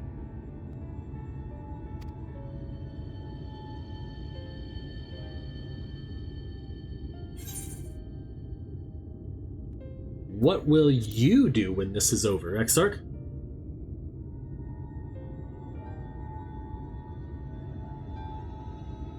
When this is over, indeed. I once told you that there are things we can ill afford to lose. Kept you waiting, huh? Things, I said. Though in truth, I spoke of a person. One who is unaware of the full extent of my plans. Though she deserves to know, I have good reason to keep my counsel. Fair. Also, thank you for the resubscribe, Bridget. I appreciate it. I have come to terms with this in my mind, yet my heart yearns to lay everything bare. For she is my inspiration, and I would give much and more for the chance to speak with her as friends, with no thought of concealment. Buddy, you're not hiding it from anyone. We know you're talking about my sister, Folly. Should she indulge me with her tales, I would regale her with my own. About my efforts in Morrighan, perhaps. And while I may not like the secrets you've been keeping from all of us, I guess I can give you my blessing. Though, ultimately, that tale is more yours than it is mine.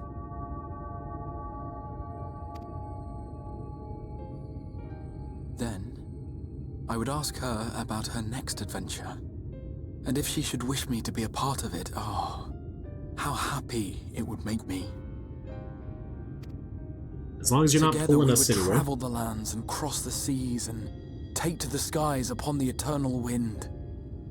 My heart swells simply to imagine it.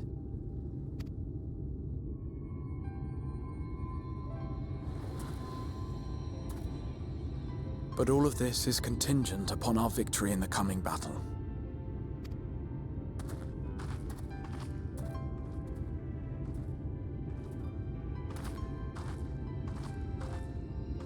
The people of this world have entrusted their hopes to us.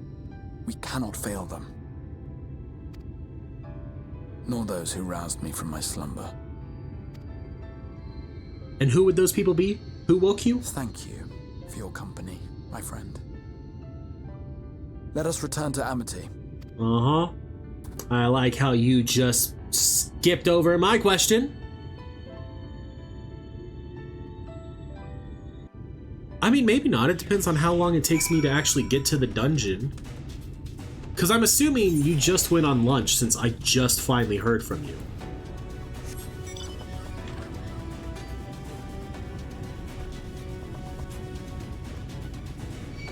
Unless you've been on lunch for a while and you just finally messaged me. Oh, pre-rolls are off.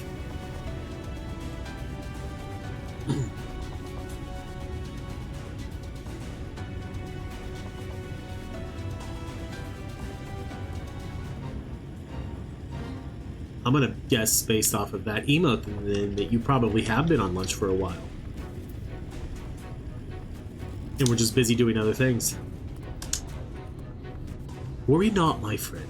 I am much revived for the fresh air, and your fine company, of course. Now then, let us turn our thoughts back to the task at hand. You got it.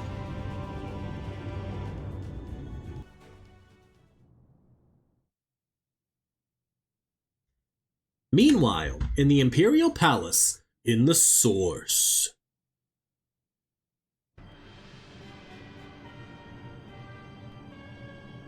Clocked out at 12:45. Okay.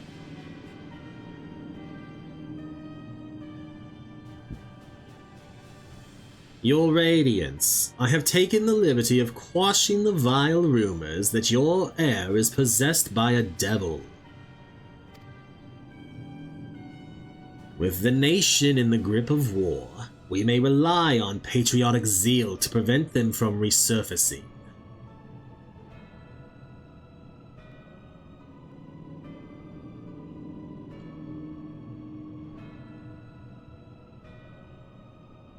And what of Emmett Silk?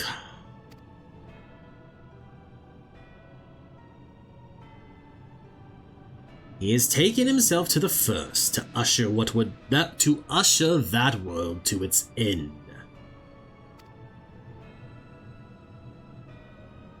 Also, I believe he did not disclose the details of his mission, having ever preferred to work alone.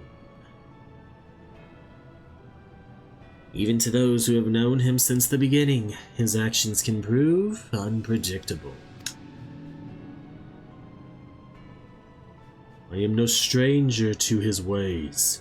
He joys in playing me for a fool. And full many times have I been convinced I was acting of my own volition, only to discover all was as he willed it. My dear grandfather. On the subject of our esteemed colleague, his last report, though brief, did contain one item of interest. You have doubtless wondered why the Scions of the Seventh Dawn have not taken the field of late. It is because they are no longer in the Source.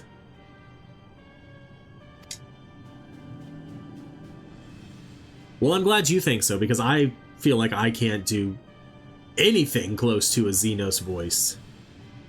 The hero of the Scions has journeyed to the First, as have her comrades, albeit incompletely. Their bodies yet remain here in the Source.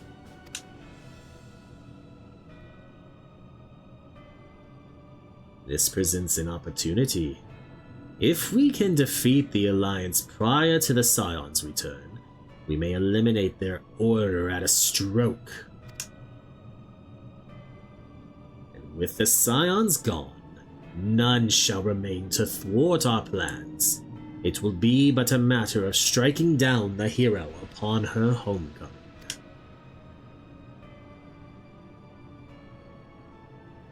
Which, lest you forget, is essential to the realization of our objective. Of both of our objectives.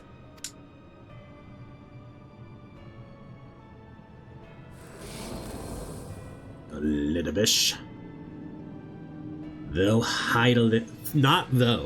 Through Heidelin's meddling, her champions threaten to wrest the reins of fate from our grasp. The world is at risk of being dragged down the false path. One which will never see man reclaim his true form.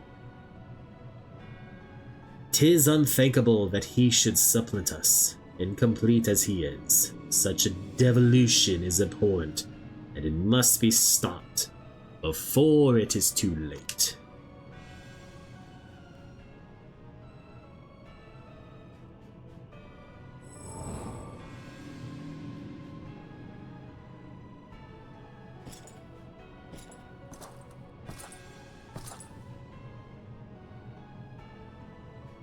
The hour has come, your radiance. Order your armies to march once more.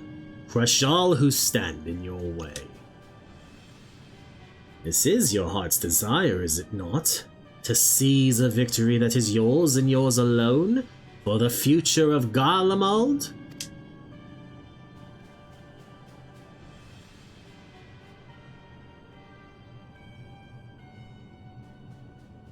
Oh dear. You do not wear the mummer's motley well. I was never one to take an interest in tedious conflict. This is the scene! This is it!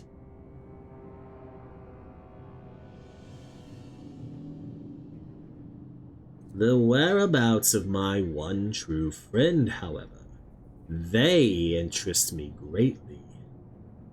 I but hope the beasts of this first are providing her proper sport. I would know every detail, Lord Xenos. Or would you rather I called you Elidibus?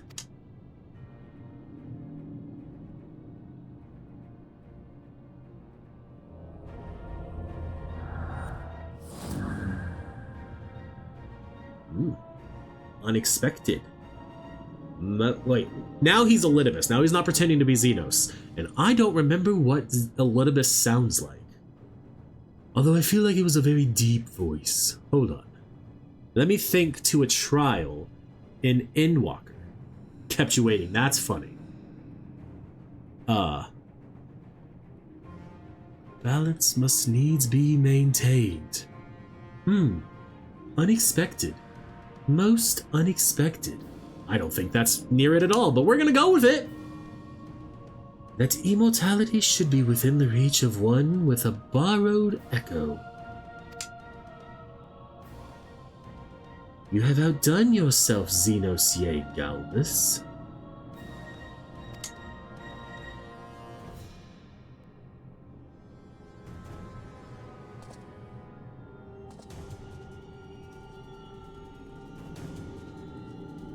I have no particular attachment to that name, but I am rather fond of that body. Without it, I cannot enjoy my hunt to the fullest.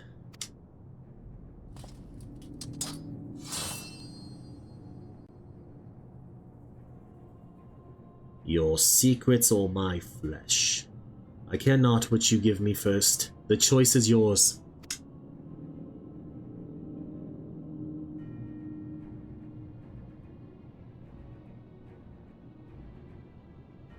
I can't believe I went with the balance needs must be maintained to try and find the voice, when I feel like from that trial it's much easier to remember, I am the emissary, and I shall never die.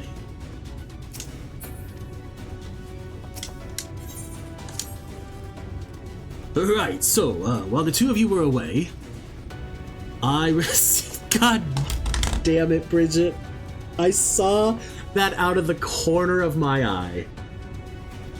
And you broke me. You broke me.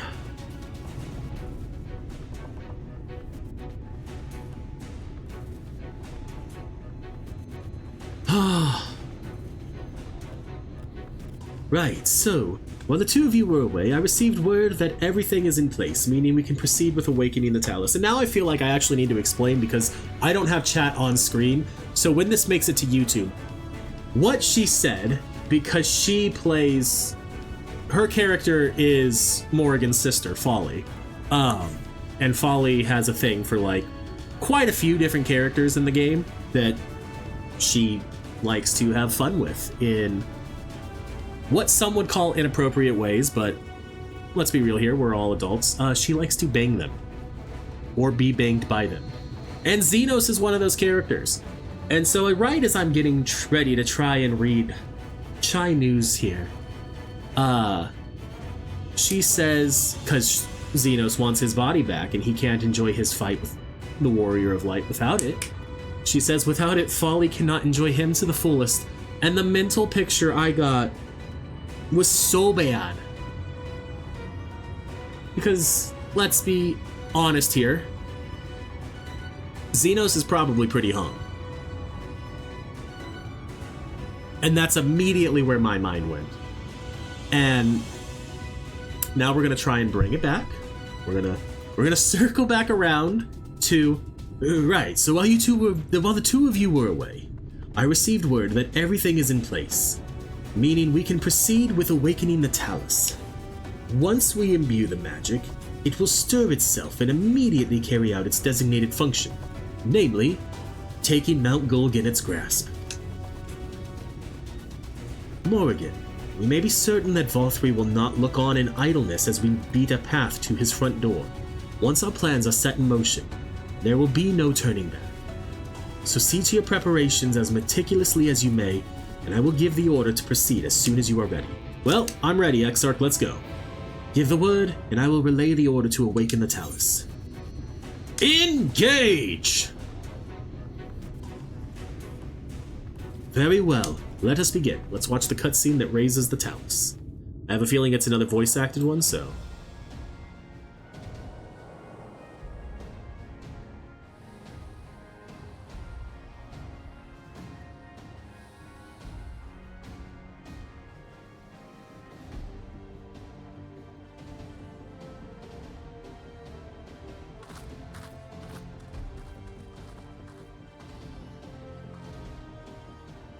Word from the Exarch. All is set on his side, and we may proceed when ready. All right. Well, we have sufficient stone for our needs. Likewise, preparations for the imbuing have been made according to thine exacting instructions.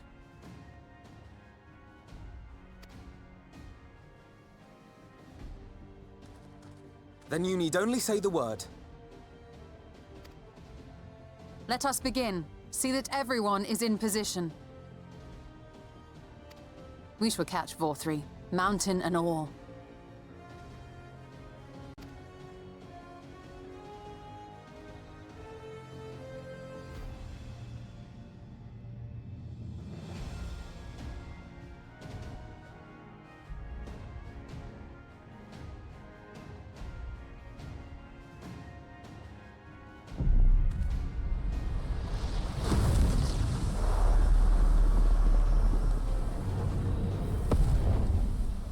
Here it comes!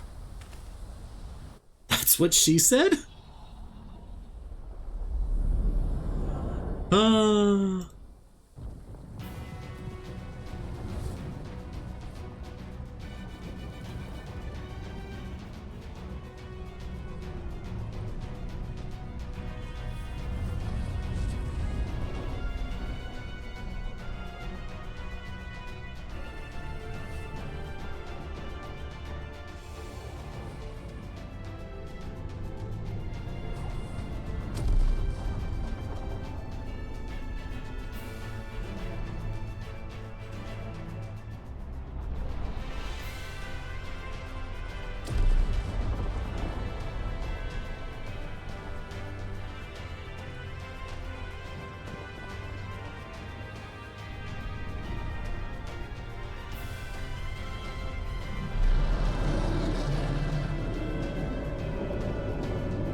That is a pretty cool Talos.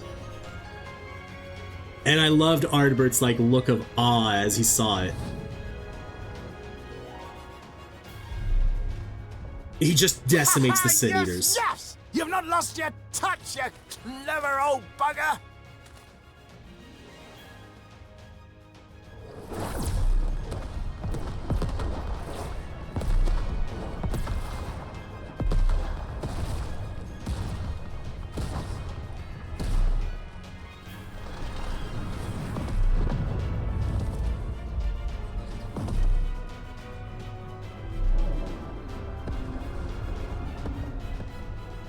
Do you see what they're doing?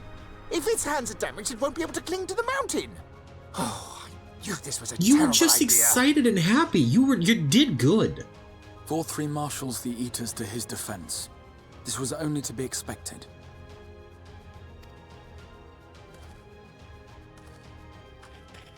We must try and draw as many of them down to the ground as possible. It may not be enough, but we have no other choice. Bridget, they are cats. They're chais, not dogs. They're not chows.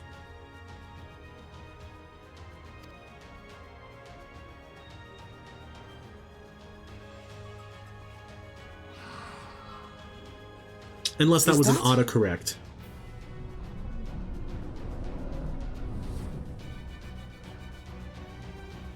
Oh, she yells at us here, and it's great. Such a heartless thing our sapling is. Cold and cruel and heartless. I said we needed to contact them. If you all go back and stream, I have proof. Just Morrighan didn't say that. I did. Summon us in times of need, we expressly said. Yet what should we find but the final battle joined without so much as a whisper of our name?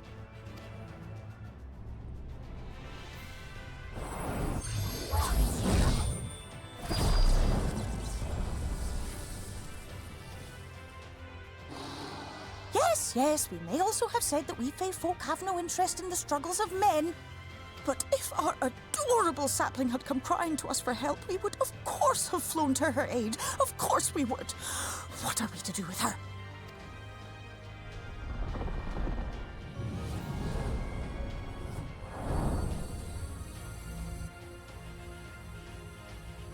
We are so very, very sad.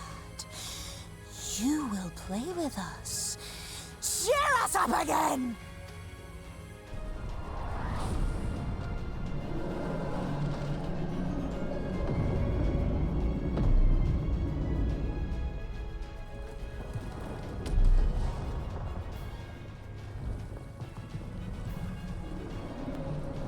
There we go. He's done his job.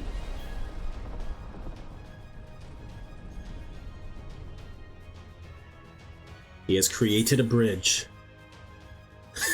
I think they're mad at me? Yeah. I think they're mad at me. We say with a smile? This I did not expect, but I will gladly accept their help. I will send word to Y'shtola and the others. Join them at the foot of Mount Gulg and be ready to make the ascent. Absolutely.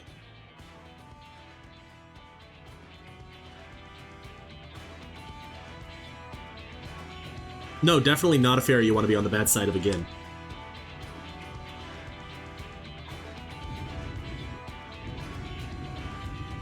I love that they write it in, though, that she's angry at us all the time because we forget to call on her. Because honestly, I think she's so OP that she could solve all of the problems of Shadowbringers.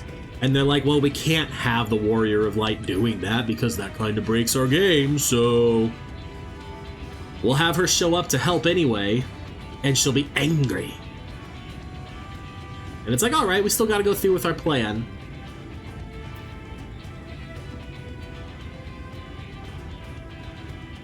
Because honestly, I bet you if we would have called upon her, she would have just been like, well, I can just whisk you right up there.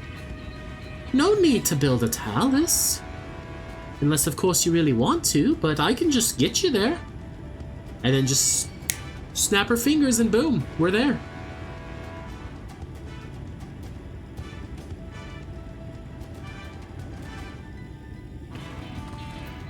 But even like back in Ilmeg, when she's like, we don't like to meddle in the affairs of man, she does like expressly say, but my little sapling. Call upon me when you need me, I'll be there.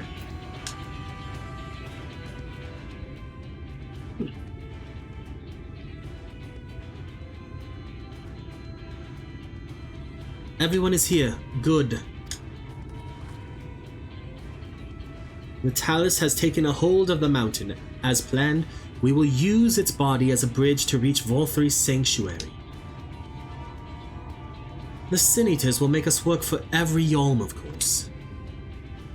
But we will carve a path through their ranks and meet with their master regardless.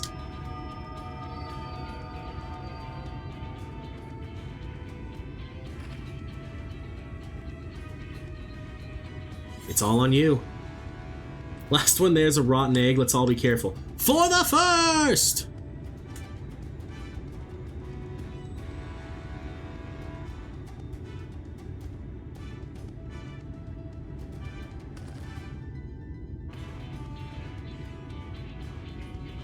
Pew! Mount Gold, now accessible.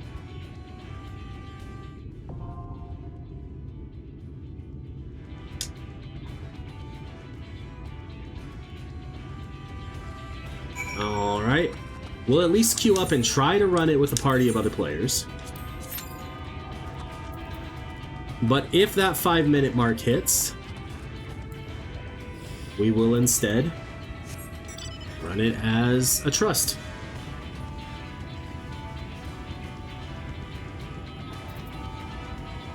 It does feel kind of like a folly thing to say.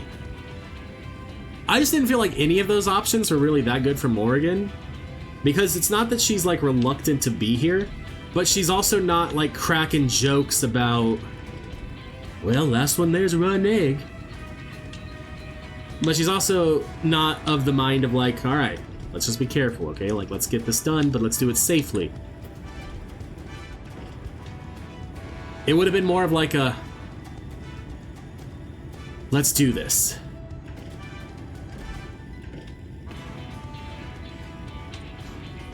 We're gonna try and do this blue quest real quick while we wait for the queue to pop.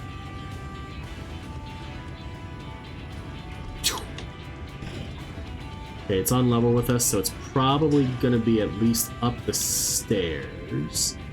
Well, it does say, yeah. Well,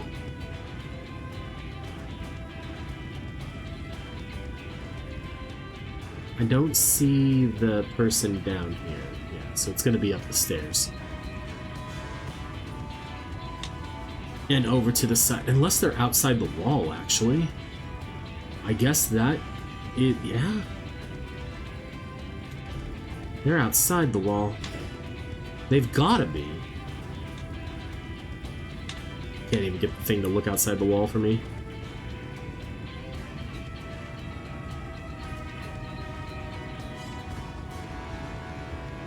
I mean, she did have one goal in mind, but remember, we squared that away back in, what's it called?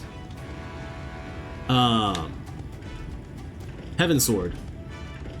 I still have to be in there to get there? Are you free? Oh, maybe not.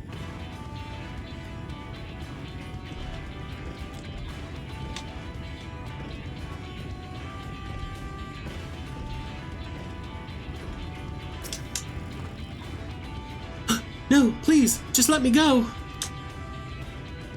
Where are you? No, stop it. Basically. Don't run away from me.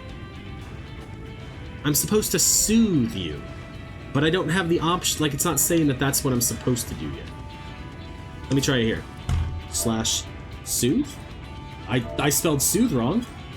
You try to comfort the fearful fugitive. Nothing. Alright, I'll talk to you again. Please! I did nothing wrong! There we go.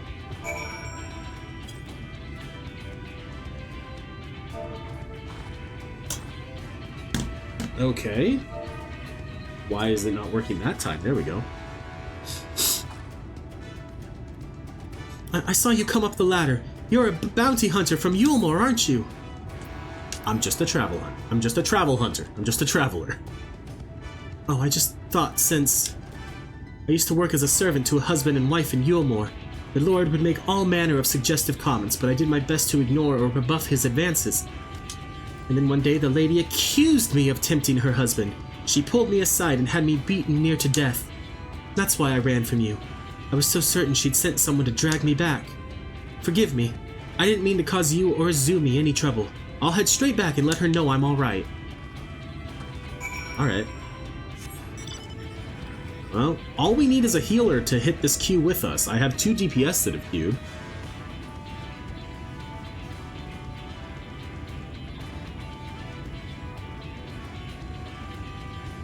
But we've only got 55 seconds left before I swap to running it as a trust.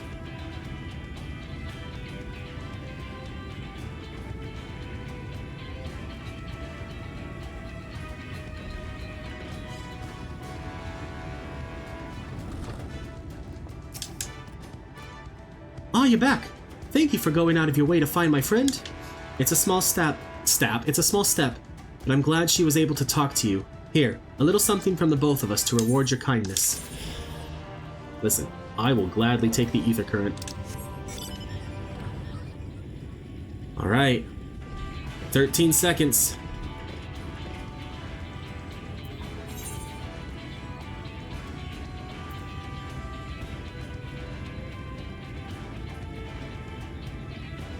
And there's the 5-minute mark.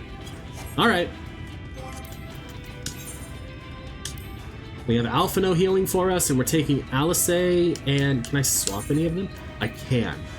Alright, Y'shtola, sorry, but I need a physical DPS. And I'm sorry, Alphino, I actually trust Urianger more.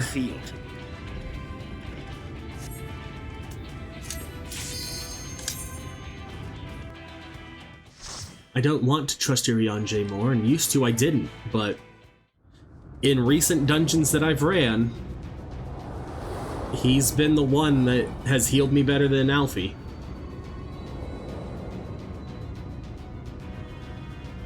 Mount Gold.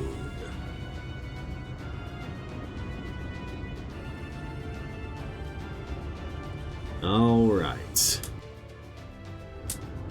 Alice will do great for us. Stance up. Let us be on our way. So it is you. You will not. Let me get you all tagged. New paradise. And we're moving. Stick with me, team. Oh, this was a lot more than I thought it was going to be.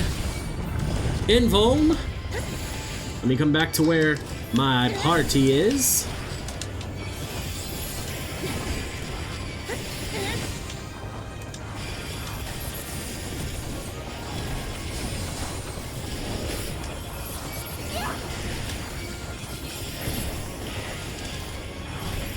I'm trusting you, Urianger. Don't fail me now. I actually think we're doing pretty okay. I'm pretty sure a few things have died already.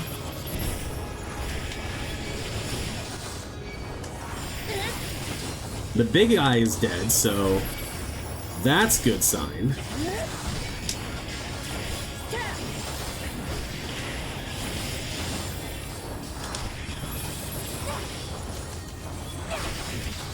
We're gonna hit a second burst phase here in a second.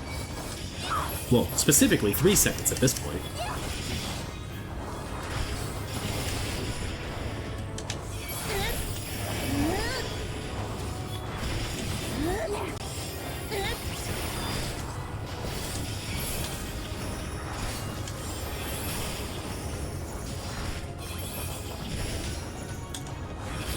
You know what, honestly?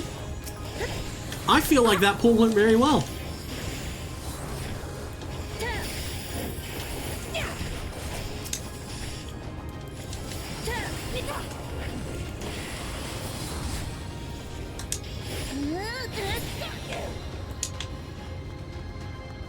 I did invuln it, but as any tank, you should be using your invulns during pulls. I still feel like it went very smoothly. I'm probably making a mistake here. Like, I don't think I should be go into this next group because of how little we have for invulns or mitigations at the moment. Urianger?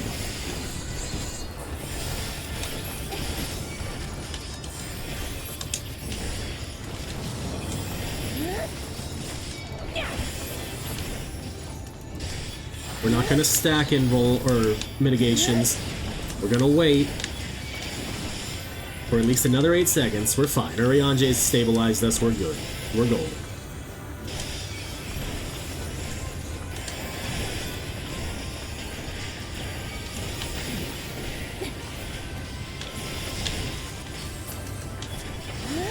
Yep, we're good. We're good. We're good.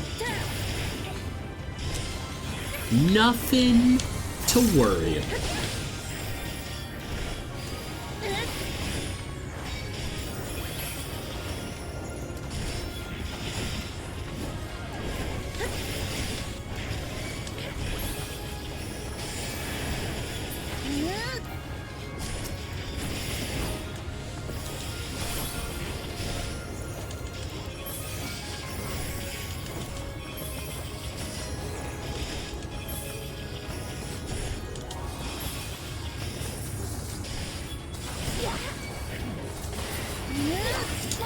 Alright.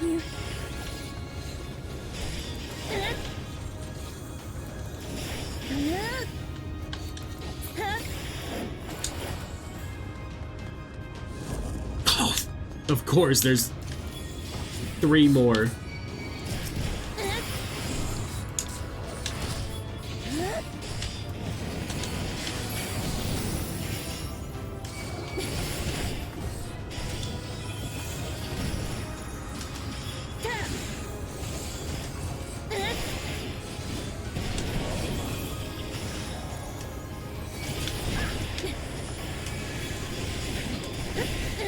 And here I was, thinking that we had finished all of the trash before the first boss. I was wrong. It's fine, though. I'll stun you. Honestly, this probably just means we'll get to use our invuln during the second set of pulls as well, because it'll be up in a minute or 2 minutes and 10 seconds.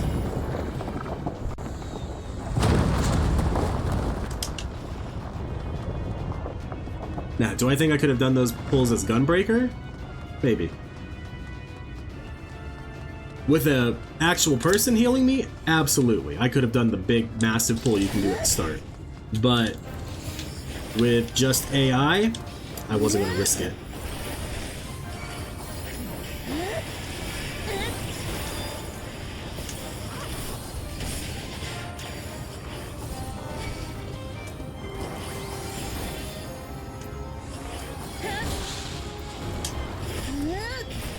Alright, I mistimed my fight or flight by like...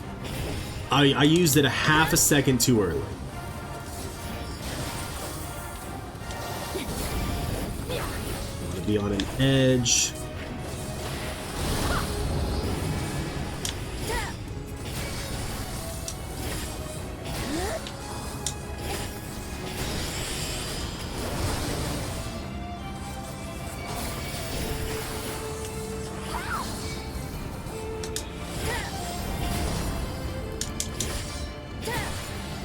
Y'all know you can still attack while he's doing mechs, right? Like...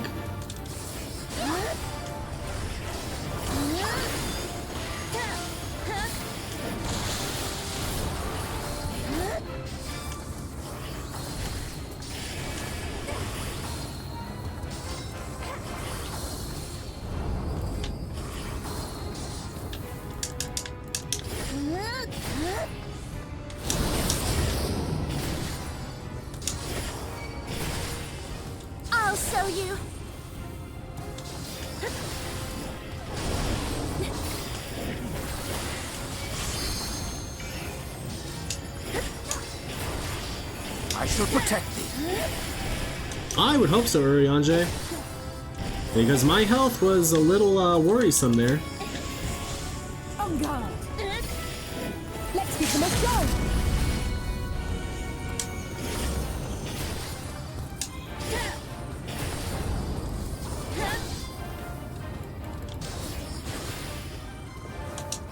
Oh, I was in that one, unfortunately. Damn.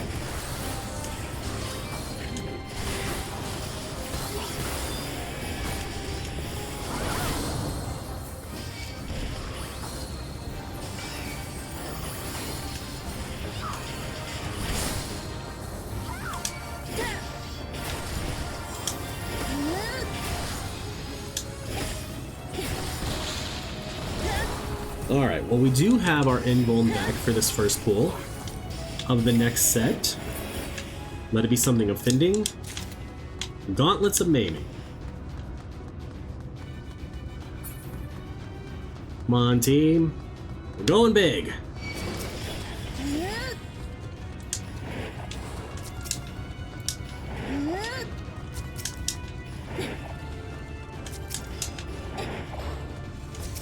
Scurrying about my domain like insects! I will not suffer it!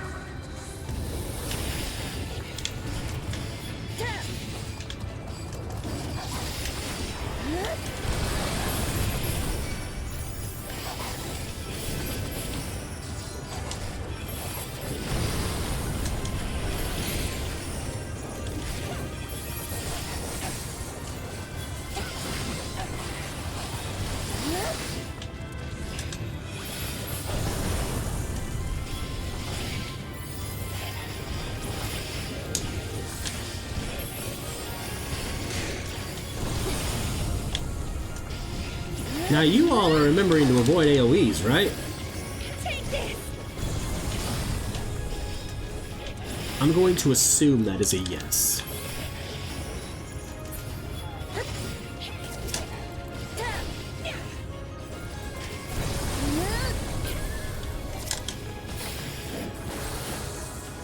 Honestly, that pool wasn't even that stressful. That was a pretty smooth going pull. I am forgetting to use my atonements though in my rotation on trash when I get down to one enemy, because you don't do it when you're AoEing because that's a DPS loss.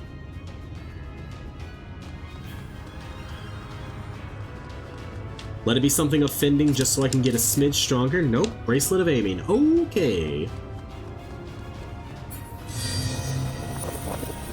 Half of my gear is high quality level 76, and like 3 of them are level 78 high quality gear, and then I have a couple from like the level 77 dungeon. So I'm not exactly the best geared for this. Come no closer, filthy creatures! I mean, I absolutely would be fine, especially with like an actual person, but why did I do that? Urianger? You're gonna throw some, there we go. Some heals my way, please, would be appreciated. Alright, Bridget, have a good rest of the day.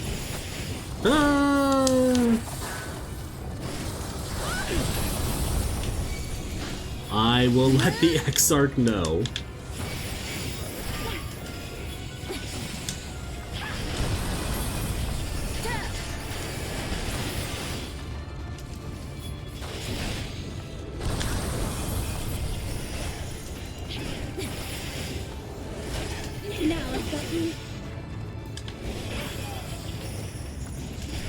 Come on. Alright, I will be honest. This pool is getting a little more worrisome just because I'm running out of mitigations. And I am out of mitigations now. We're only down to 3 enemies though, so it should be fine, but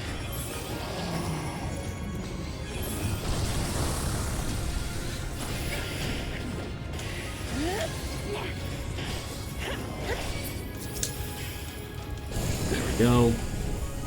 We are gold. I need to use my atonements. Let's say, let's not forget them this time.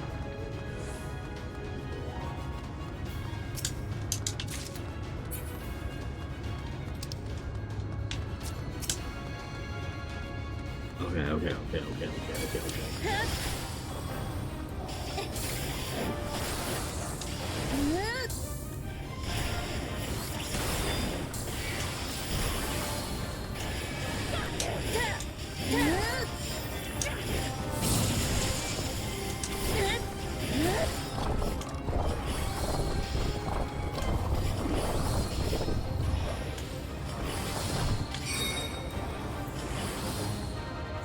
I think that was the closest to the correct, like, rotation and burst phase as we could get. Because I've had some stuff drift slight.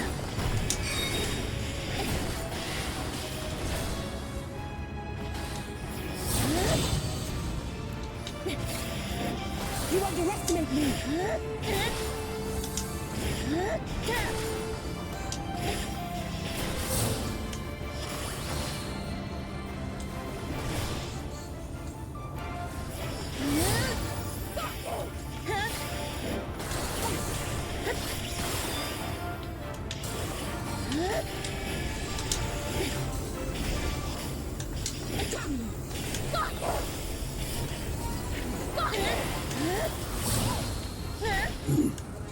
Ow!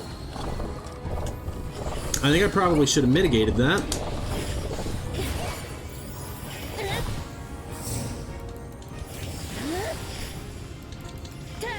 Okay, we're gonna be fine as long as we get right here. Why did Ren run back there? I mean, it doesn't matter because she's not gonna attack while avoiding mechanics anyway. But still! Oh, I have had stuff drift bad. Way up front here.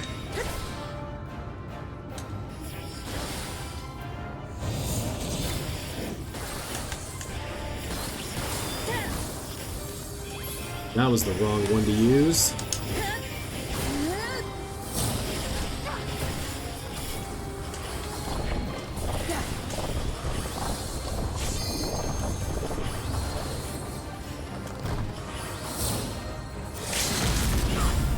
Alright, so I do have the rotation back correct.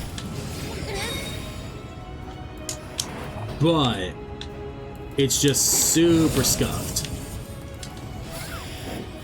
Like, I'm hitting all the buttons during it that I need to be hitting. They just are not in the most efficient of orders. And unfortunately, I keep drifting things more and more. But it's okay, because it's not like we actually need to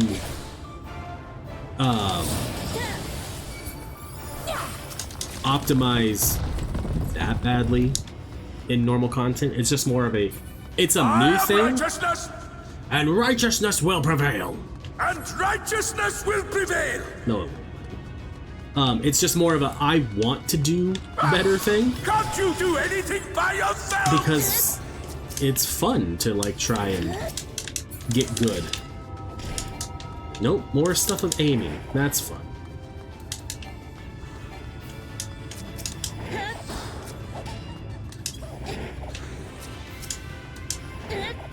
And we have our invuln back up, so we're going to use it here.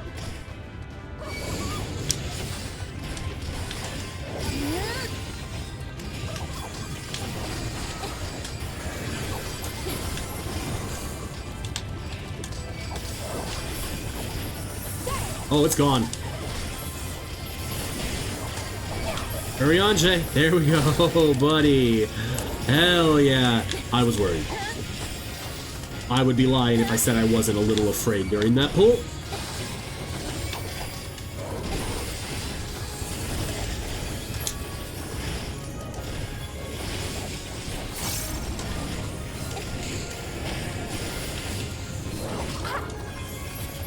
And I still might need to be afraid. Urianger! Oh, come on. There we go.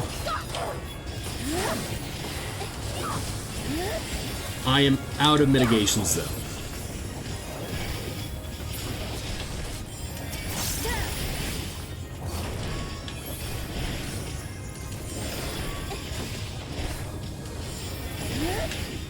I kind of have some. What is going on?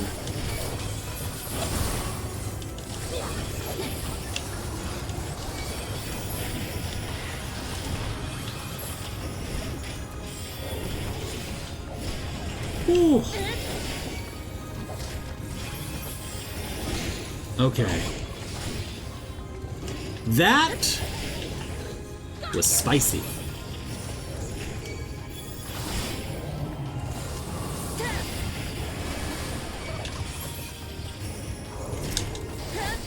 But we did it. Okay.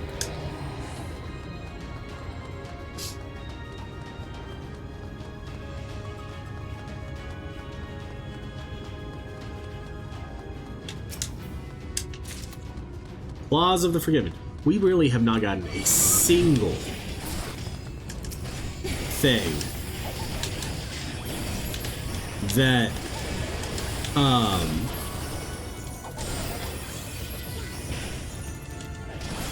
is for Tame in this whole thing. This whole dungeon.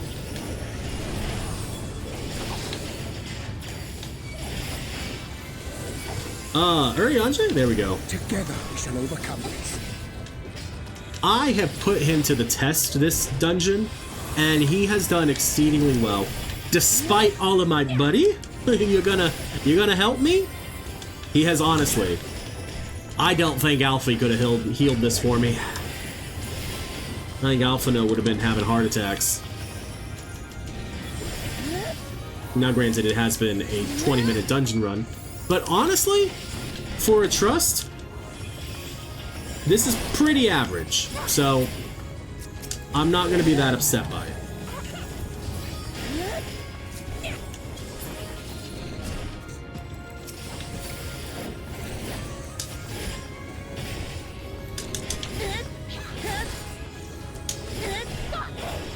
Very well. If you will Will not be discouraged. Oh shit.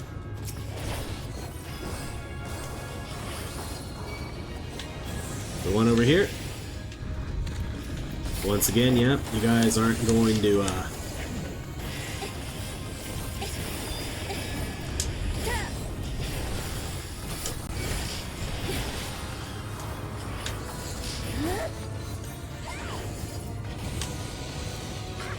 over here.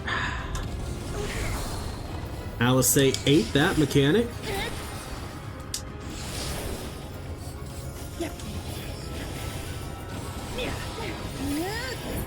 Dead.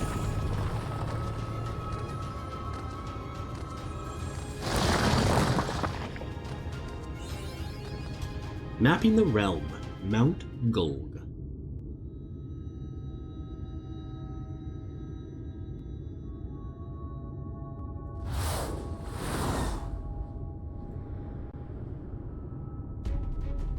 Alright. This is probably one of the more fun bosses, actually, in this expansion. Let's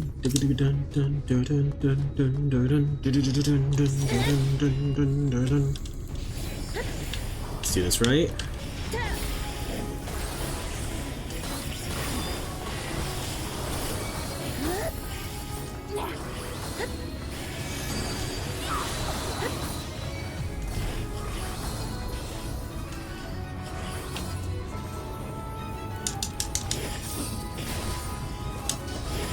Come on, come on, come on, come on. Stop them, damn you! I don't care what it takes! I knew we weren't going to get that. Like, that was how the rotation should go. I just screwed up some timings.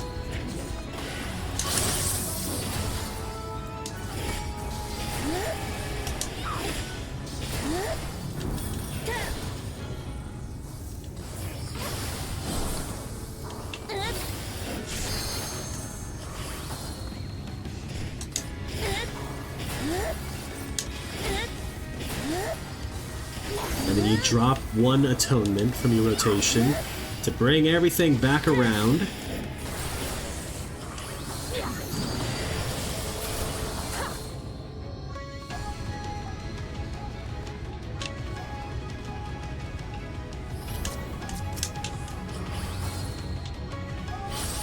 Oh, I fucked that up. Yep, because there was the golden one.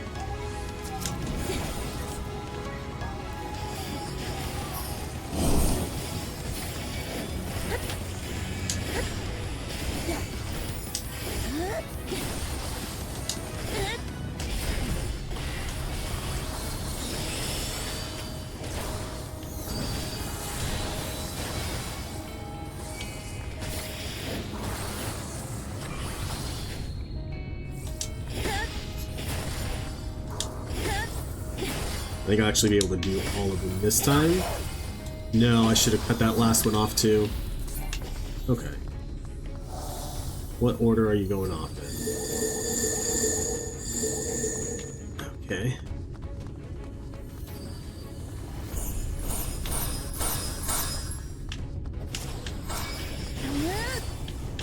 There we go.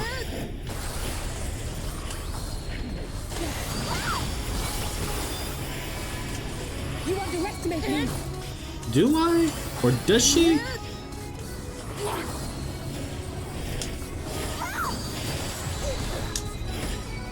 I'm not certain that she does.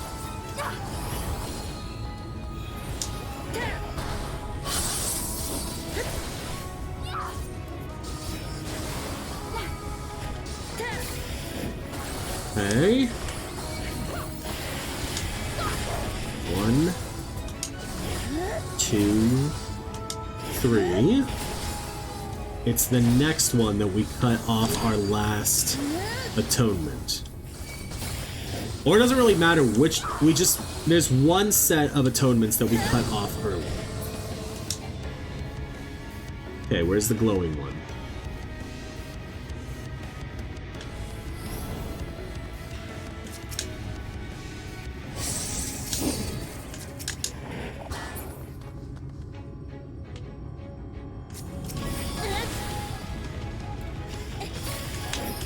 Here we go.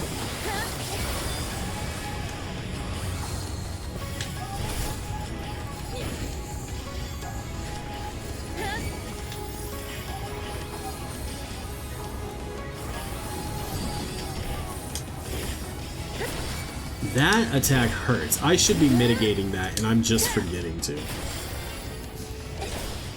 I've also been super focused on, like, making sure I get my paladin rotation right. Hey, we hit level 80. That's good. Stick them with the pointy end.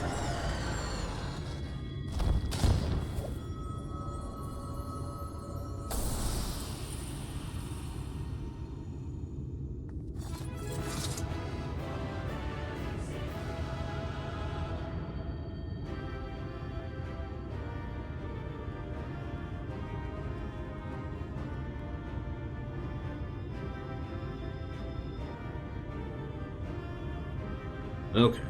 Let it be something. Actually, it doesn't even matter anymore. Ooh, we did get a orchestra roller. And now that we're level 90, or not level 90, level 80, we can just go like this and equip the gear.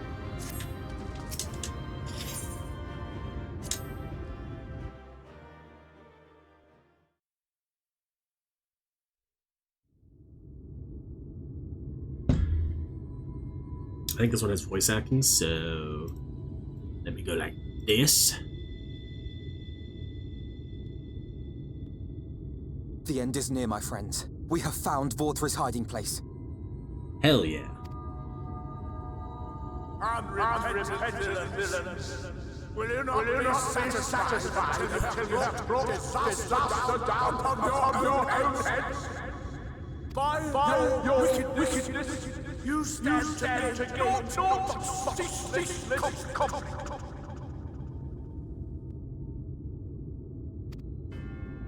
Had you only trusted fate to me, there would have been peace for all. You could have lived bliss in my eternal paradise, free from the burdens of conscience and purpose. Peace assumes many forms, and I do not doubt that you considered yours well worth the cost. I was even prepared to believe that the end might justify the means. Ignorant as I was, I had hoped that you might mend your ways and join hands with us, that we might strive together for the happiness of all. But no more. Your actions cannot be reconciled with your words. Peace for all, you say? Yet when you were threatened, your first act was to sacrifice your own people in order to save yourself. If your paradise can be rebuilt so long as you alone survive, it exists not for the people. It exists solely for your twisted pleasure. Hear me, Vorthri. The people won't submit to your will, for we each have our own. I made a promise to a noble soul, a woman who saw fit to entrust me with her legacy, and I mean to keep it. Everyone who stands with us has something precious, something that they cherish and would die to protect.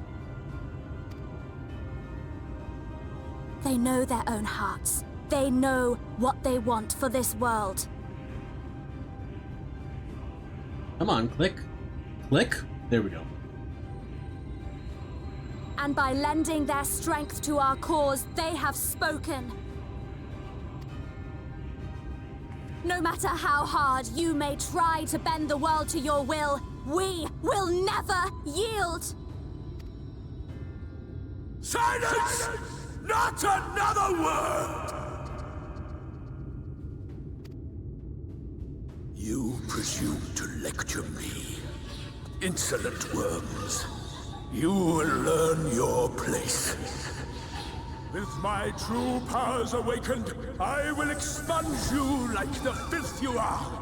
Your demise will serve as a reminder to all that I am the zenith of mankind and Sin-Eater both, chosen to rule over creation by right of transcendence. My very existence is virtuous. I am perfect, immaculate. He seems disinclined to grant us an audience. Find Vorthri. We will hold the Eaters here. Come! Let's finish this!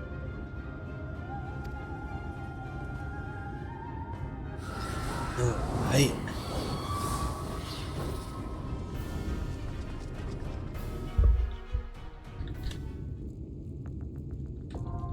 Crown of the Immaculate, now accessible. Alright, we are going to take a break so that I can go to the bathroom and so that we can top off snacks. Get yourself some water and stuff. It's going to be a little bit. I'm going to run a 3-minute ad break, but it'll still probably be about 5 or 10 minute break, so I will be back short. It's about time, holy shit!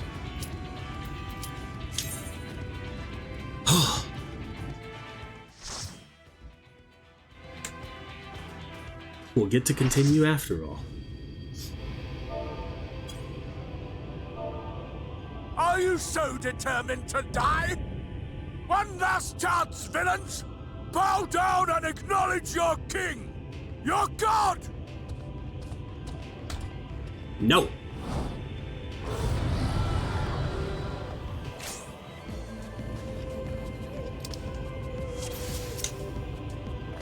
Come! Prepare for judgment!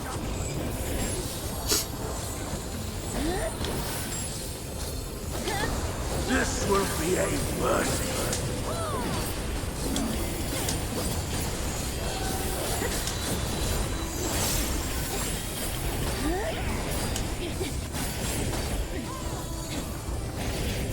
Be my servants! Feast upon these villains and their foul sins!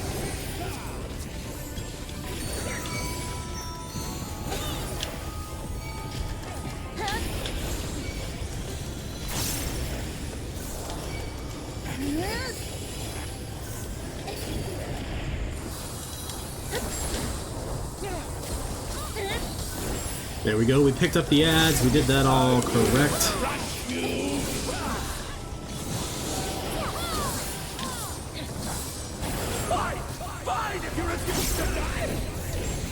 We do refuse to die. Alright, I'm already here on this one.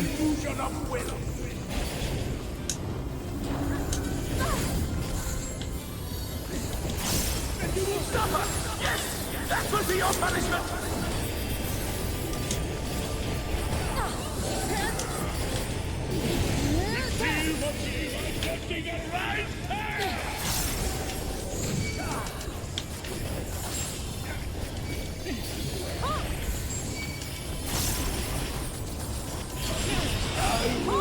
Crush you! Suffer, suffer, suffer! Suffer and know your folly! Damn you! Why do you not fall? Because we're that good, Mothri. Why?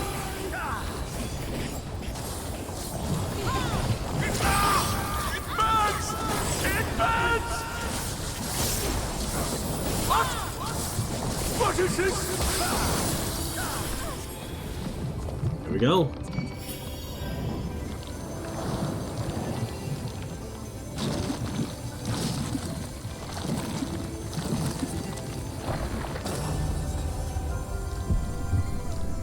The light surges within me!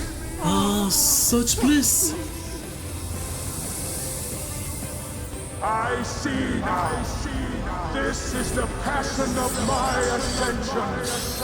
Very well. Very well. I shall embrace this trial.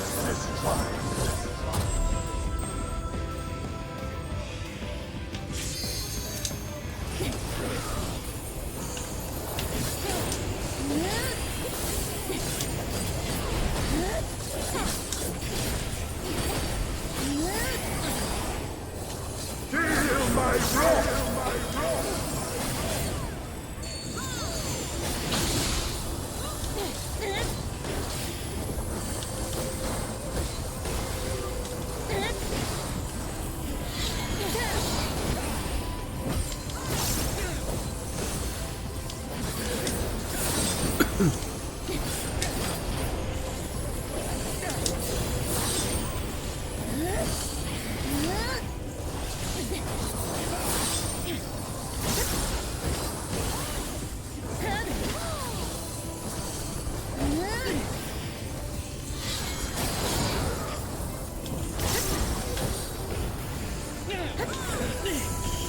Now we should be fine to not have to move at all.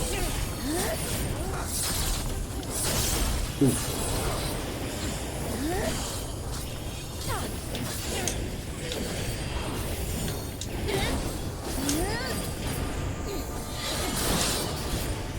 Feel my breath!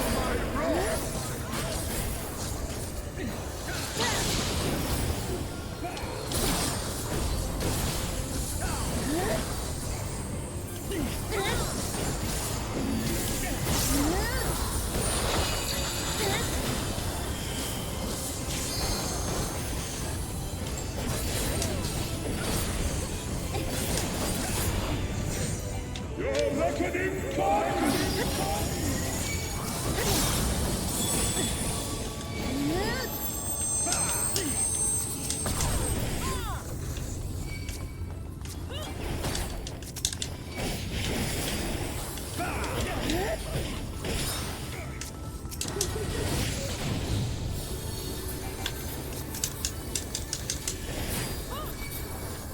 Alright, we did that right, where we killed the tethered ones first. So middle never got... Buddy. Well, they're all dead. That went through a little delayed. I shall excise the sin of your existence!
GG, y'all. I am all powerful!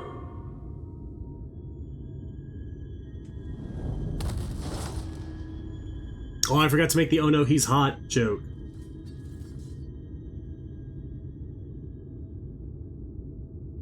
That was a meme.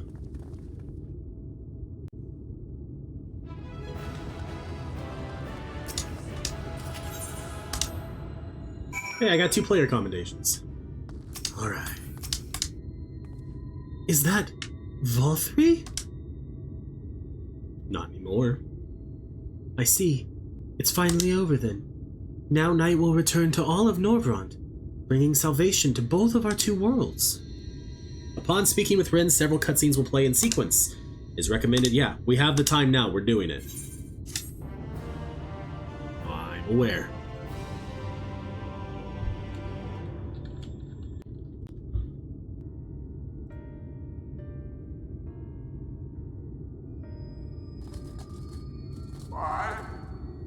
Why am I cast down?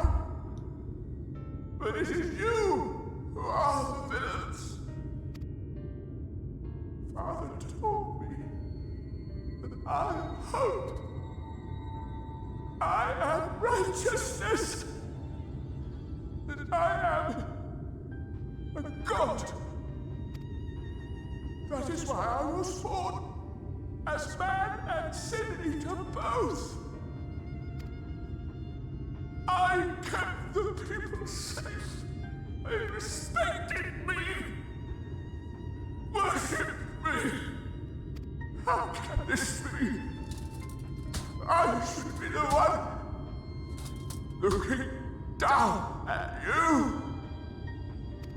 That's not how it works, though, buddy.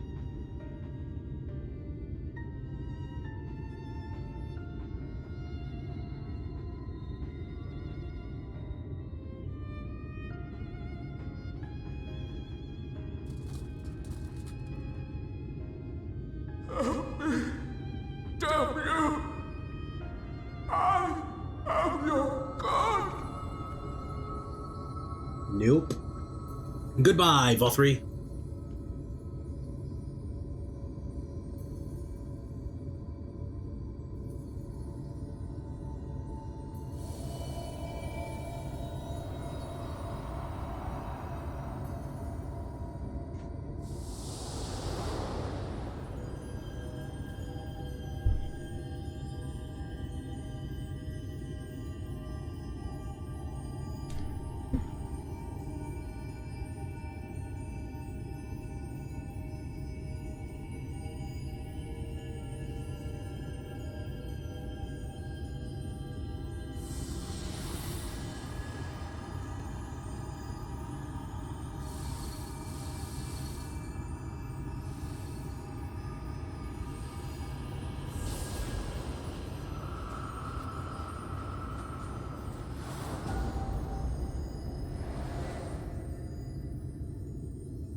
Look!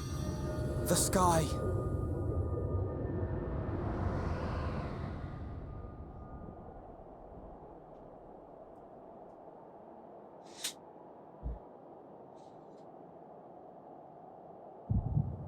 Oh no! What is happening?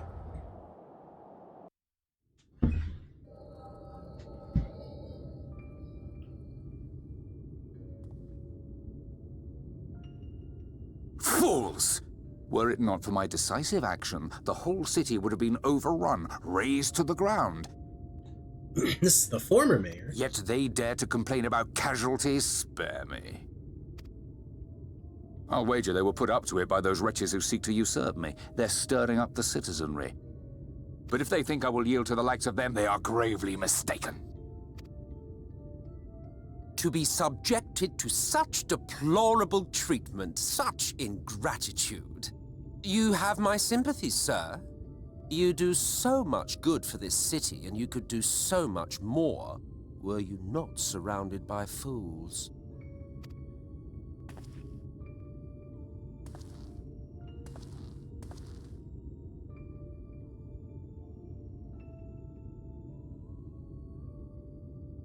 Who are you?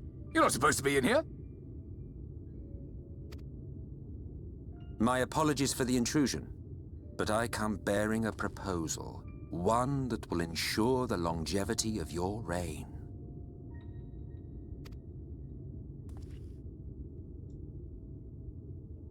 But give me the word, sir, and I will bring hither a Lightwarden.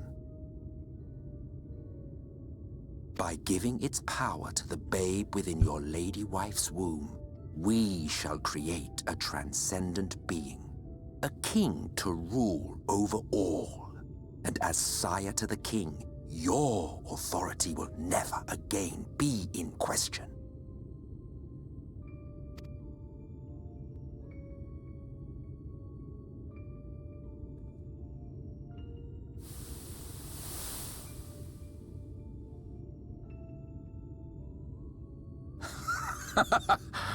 Amazing. Before my Vorthri, they behave as docile pets. With this gift, my line shall be guaranteed power for perpetuity. We shall rule the whole world. One man's greed. By all means, sir. United under Yulmor's banner, men will cease fighting and abandon their ambitions.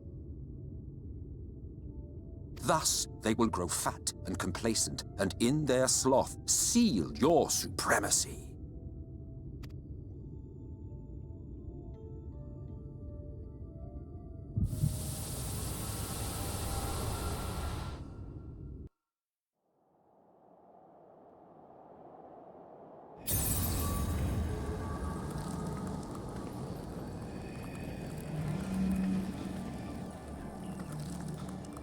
Are you all right? Say something!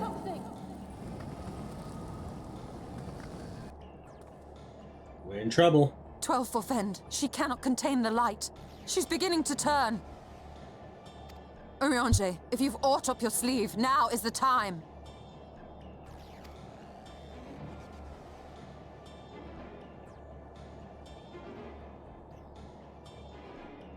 It's changing back.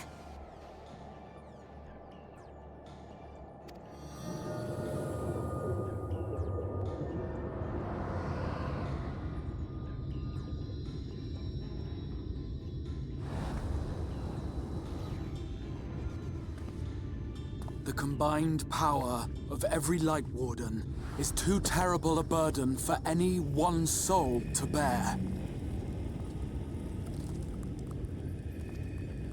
And so I shall relieve you of it.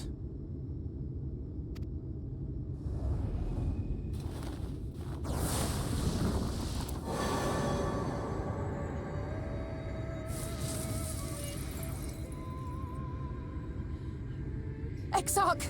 What are you doing?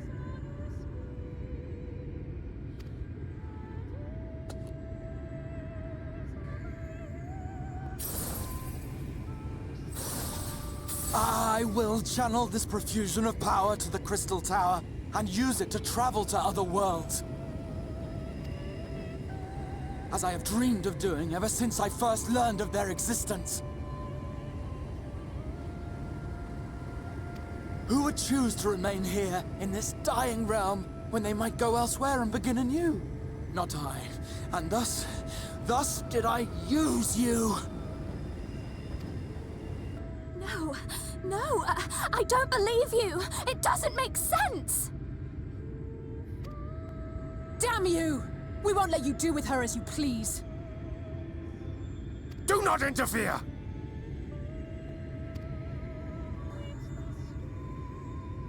Please, I beseech you all, let him go!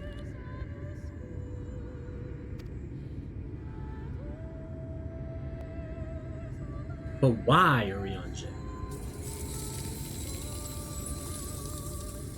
You knew of this, Urianger.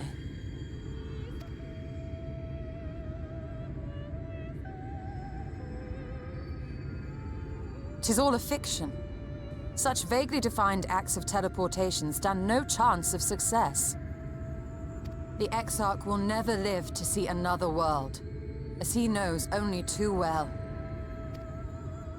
Then, what does he mean to do? He's gonna kill himself, Alfino.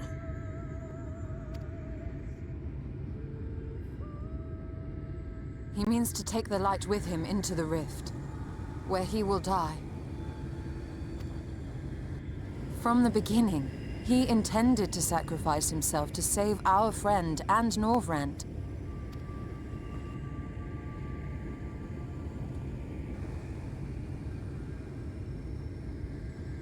At journey's end, an opportunistic thief makes off with the hero's prize. A paltry way to end a chapter, I concede. Yet your tale will continue, and my role in it will scarcely be remembered.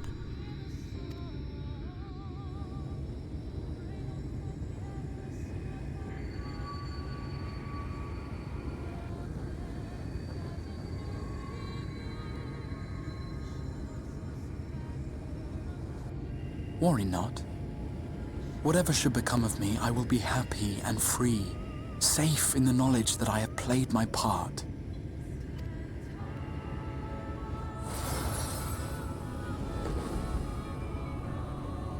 And there he is. Grahatia.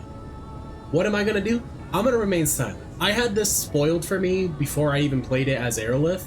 But I also don't perceive Morrigan's character, like, she knows who he is. But she also doesn't have an attachment to him. He pulled us against our will. Thank you for fighting for this world, for believing. Fare you well, my friend, my inspiration.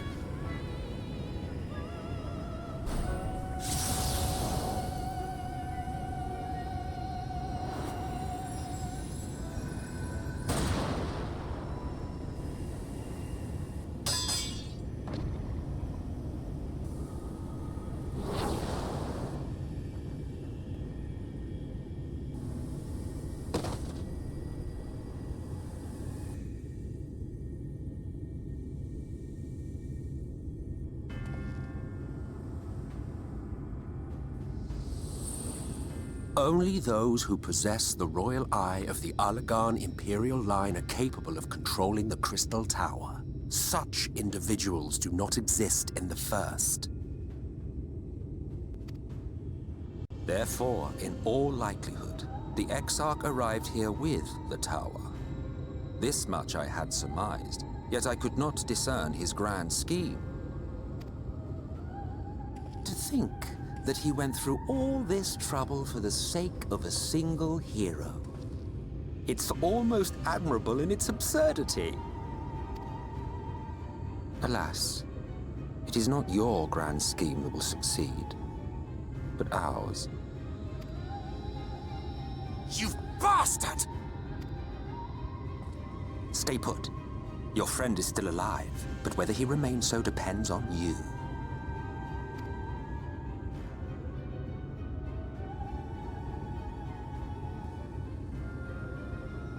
What a disappointment you turned out to be. I placed my faith in you. Let myself believe that you could contain the light. That sounds like a you problem, buddy. But look at you now. Kept you waiting. Halfway to becoming a monster. You are unworthy of my patronage.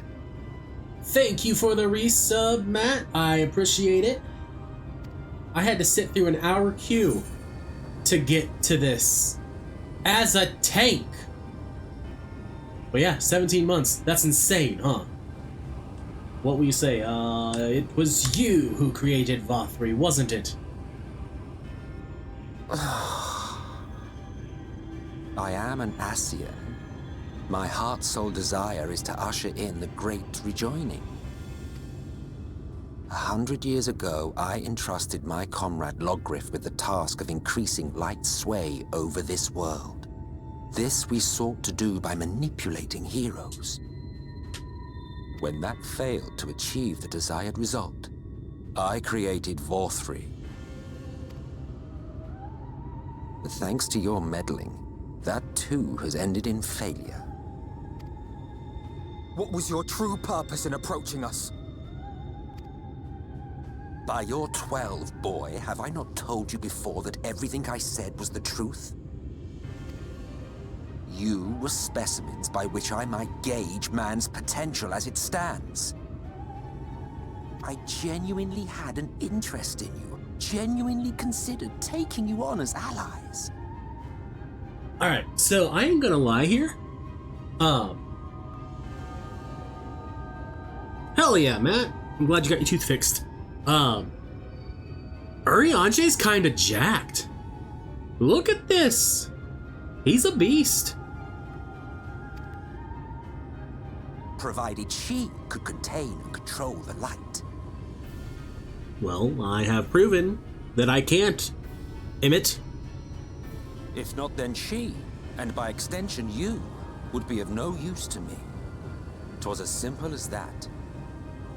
I also love that we're all just like letting Graha lay there. Shot in the back. Not a single healing spell cast his way, huh? So, we've been found wanting. How disheartening. But even had we fulfilled your conditions, there was no guarantee that we would cooperate. What then?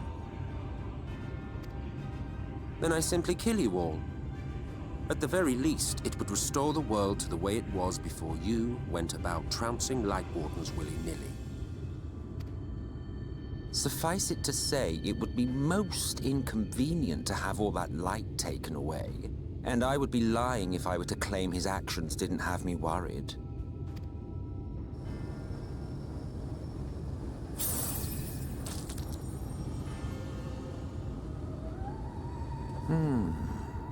You still retain your form and your senses, but you have all but become a Sin-Eater. Whether you will it or no, your mere existence will serve to engulf the world in light. Those in your company will likewise turn into Sin-Eaters, and in time you will succumb to your base instincts and hunt innocents to feast on their sweet, sweet ether. Those few with the will left to fight may rise up against you, but before your absolute might, they will quickly know despair. There is no hope. We are finished. Mankind is finished. Ah, the irony. What Vothri achieved through bliss, you achieved through despair. But I have overstayed my welcome. I shall look forward to seeing you bring the world to its knees, hero.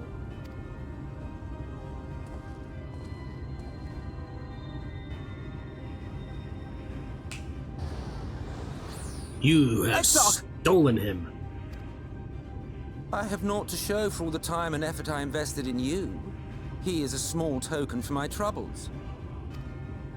I did not expect that I could learn aught from man, but I may yet learn something from all the knowledge he had hoarded for his precious hero.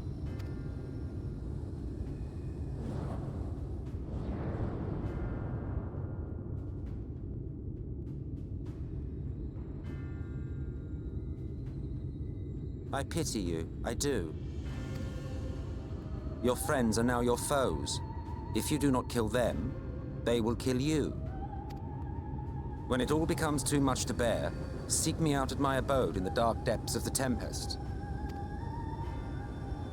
There, you may complete your descent into madness with some dignity, far from prying eyes. Go fuck yourself, Emmett.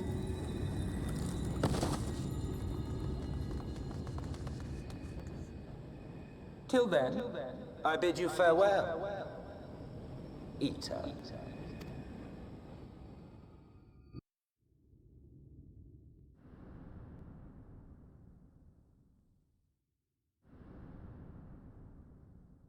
All right. We are back in the Crystarium. Seems like a horrible place to take me.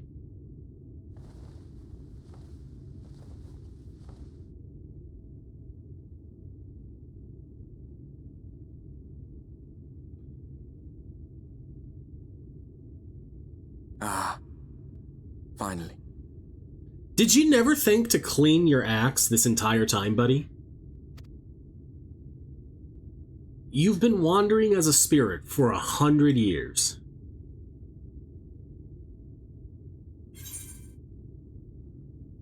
What happened?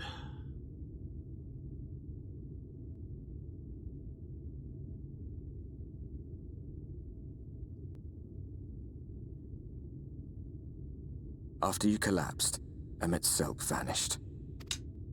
Then Reen did what she could to stay the raging of the light within your body.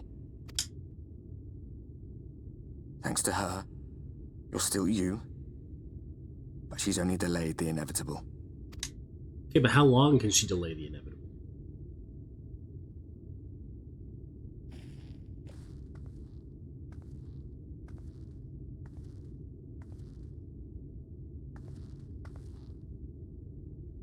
You're not going to like what you see, but you still need to see it.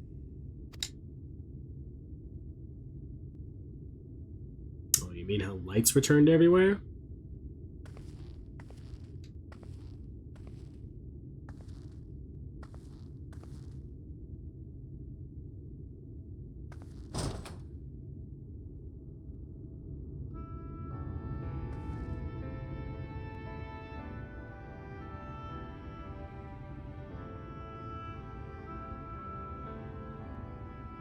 It's like this all over. The whole of Norvrad is shrouded in light again. And it's because of you, and the power you absorbed from the Wardens.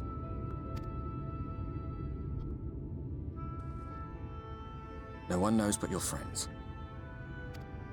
When they carried you down from the mountain, they told everyone waiting below that they didn't understand why the light had returned.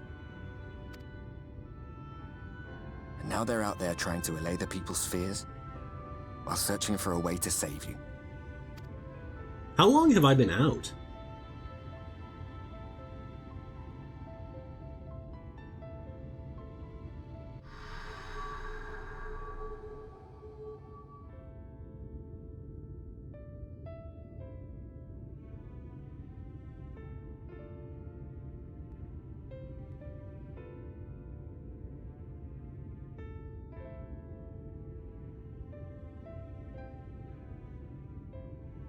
If you're well enough to be up, you're well enough to get some fresh air. Better that than stewing in here.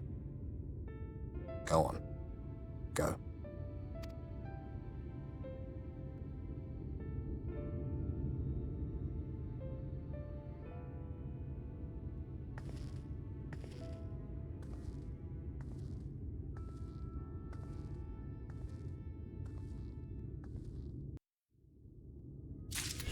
Damn. Oh hey, we completed the attunement in Calusia. We can fly!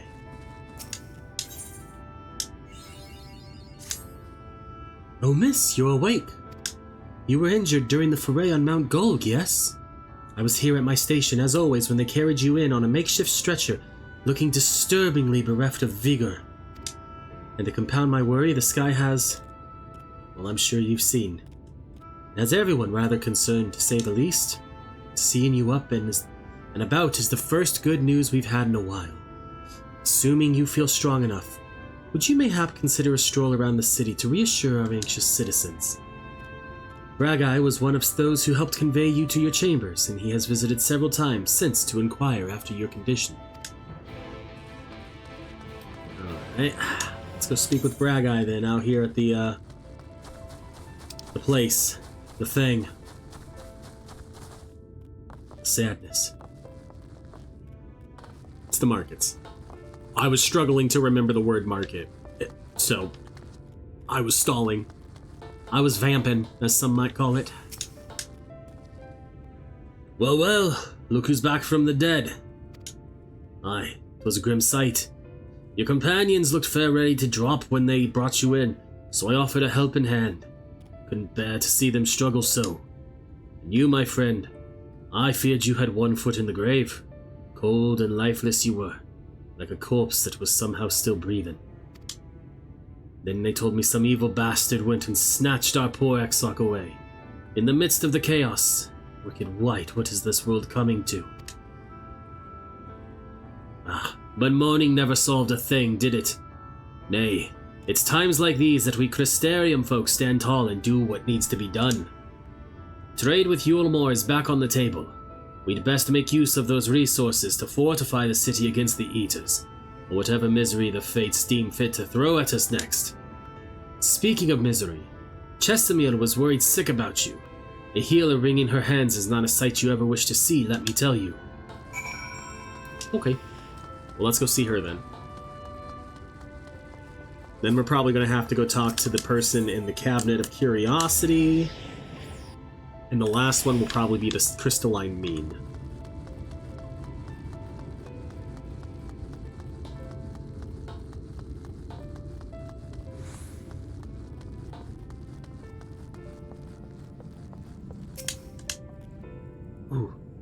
Oh, sweetie, you're alive. No one's been allowed to see you. Even Spigiric's chirurgeons were forbidden from making visits. Reen was kind enough to tell me you were showing symptoms similar to Eater corruption, so I suppose there was little any of us could have done for you in any case. As for your companions, they've been rushing hither and yon, seeking a cure to your condition. I worry to see their faces grow even more haggard every time they pass through the Crystarium. I shall let them know you're awake, and when they come to see you, sweetie, please do convince them to rest a bit. They won't be helping anyone if they all collapse of exhaustion. And our own Morrighan has been little better, I'm afraid. He hasn't left the cabinet, too busy with his nose buried in one dusty tome or another. Yep.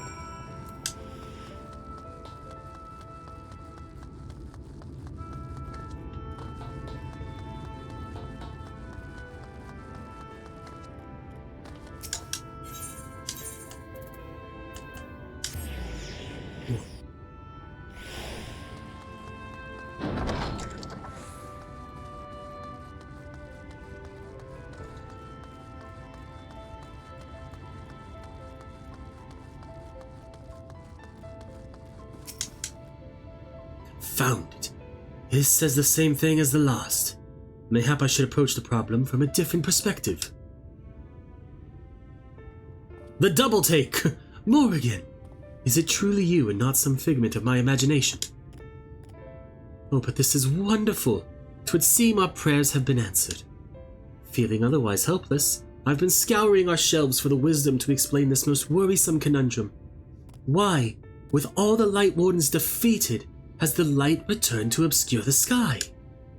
I must have pored over 100 tomes, but no definitive conclusion seems forthcoming.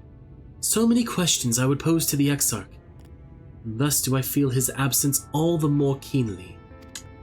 Now that you are awake, however, I am hopeful the search for our stolen steward might begin in earnest. Catliss, meanwhile, leads the Crystalline Mean in preparations for battle.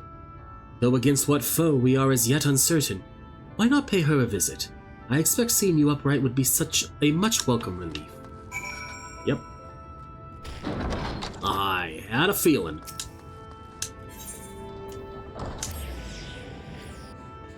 And at some point we need to go see Lina, because she gives us the quest after this one. Morrighan, alive and well, I see. You gave us all a proper fright, you know that? Not days gone by that I haven't heard folk worrying what's to become of you or the Exarch. Anyway, I'm glad you've recovered enough to stand.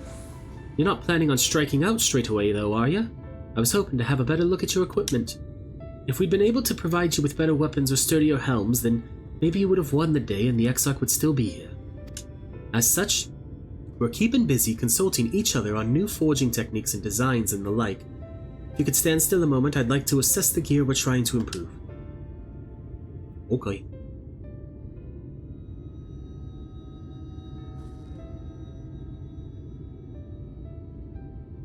Aye, well, that's some fine work, I must admit. It wouldn't be impossible to make something better, but we need to experiment with different patterns and materials, and I'm not sure we have that kind of time.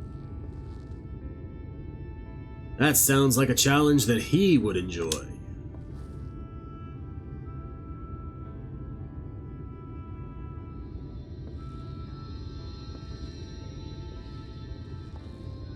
Greetings, Glenard. The Master of the Stairs is running his own errands now, is he? Aye, well, my servers are distraught enough as it is, and I didn't want to crack the whip too hard. But never mind that. Thinking our absent genius and his epiphanies are the perfect answer to this predicament of yours. And by genius, you mean old Grenold? He is a man of unrivaled gifts, I won't argue with you there. But what good does his talent do us if we can't bloody find him? No one's seen hide nor hair of Grenold since he wandered off some years ago. You know what he's like once he latches onto an idea. He's probably cloistered himself in some forgotten cave, completely absorbed in his latest creation. I wouldn't even know where to start looking. That does make things difficult. Still, if that eccentric is someone you're destined to meet, I wager he'll show up soon enough.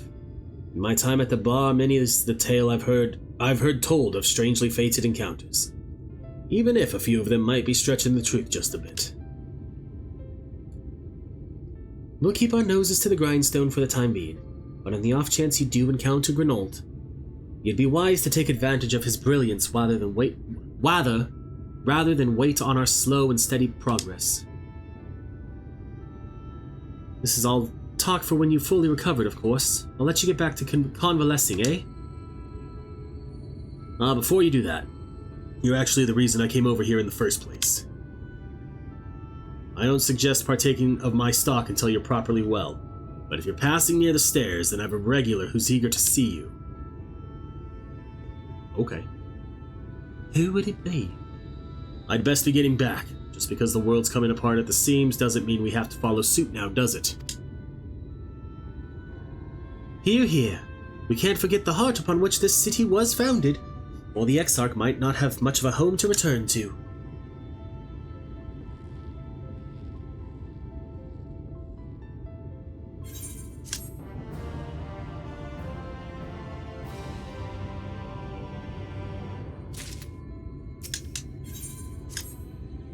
Morrighan, are you alright? I think a return to your sickbed might be in order. Or you might consider resting a while atop the watchtower next to the rookery. This damnable sky doesn't make for the most soothing scenery, but the Exarch often liked to stand there and feel the wind upon his face. Okay. Will it let me just jump over here? I don't feel like it will. Oh no, it will. Okay. It was close, though. Open. Open.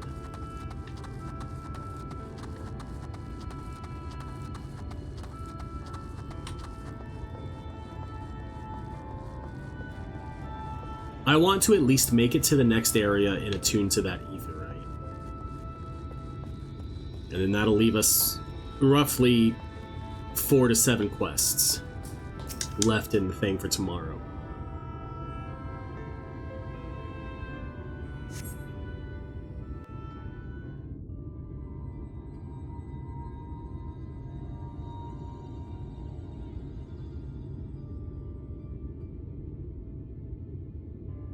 I think this one has voice acting.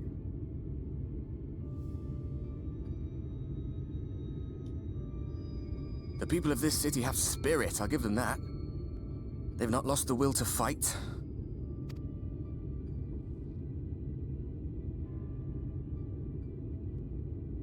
I can imagine how torn you must feel, looking at that sky, knowing what it means to everyone, and that you're responsible.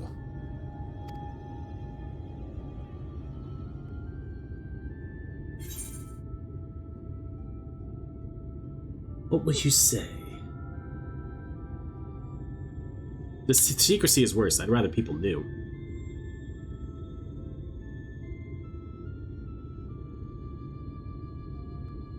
If you're thinking of coming clean, don't.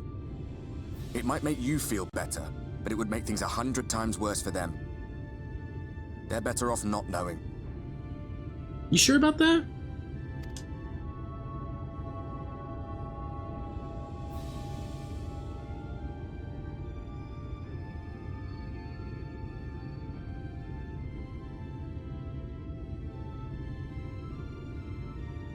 You're in a corner, and there doesn't seem to be any obvious way out. You're not wrong. But that doesn't mean it's over. However hopeless it seems, you haven't lost yet.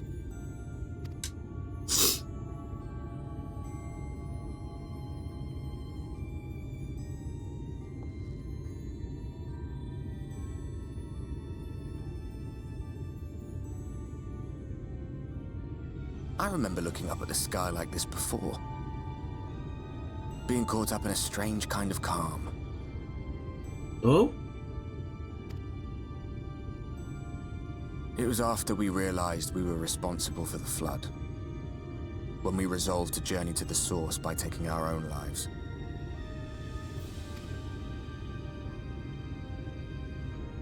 One last sacrifice. One last fight. One last failure. And then the Oracle appeared and, well, you know the rest. There were times in the years and decades that followed when I wondered if we might not have been better off just letting the rejoining happen.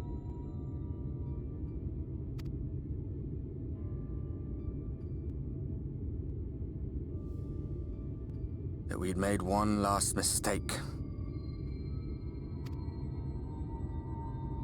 But seeing that giant Talos stir to life cured me of any doubts I still had. Always we took the burden of fighting upon ourselves. That's what heroes do, isn't it?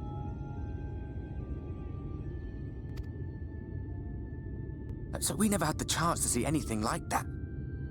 Our people coming together as one.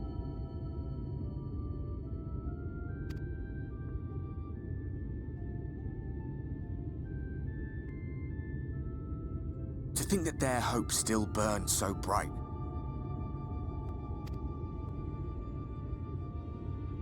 That they were still so eager to live, they would lift up their fellows, one on top of the other, till they reached the sky. No. We made the right decision. And I can finally feel proud of the part we played in helping this world survive.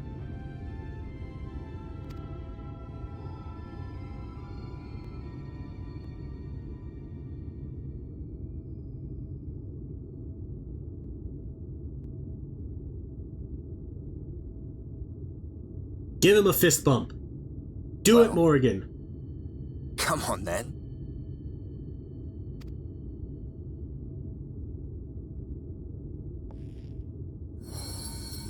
And it does the thing again.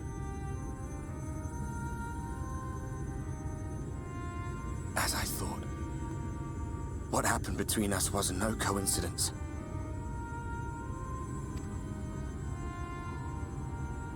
My story may be finished, but the fates have gifted me a minor role in yours.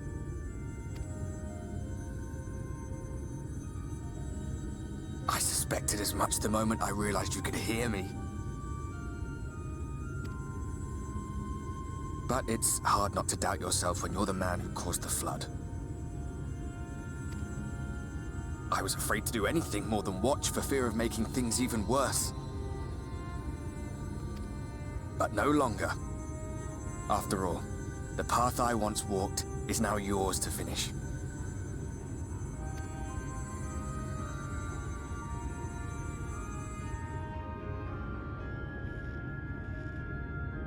For what it's worth, I cast my lot with yours. If you need a push, I'll be right there behind you. If you lose control, I'll do my best to stop you.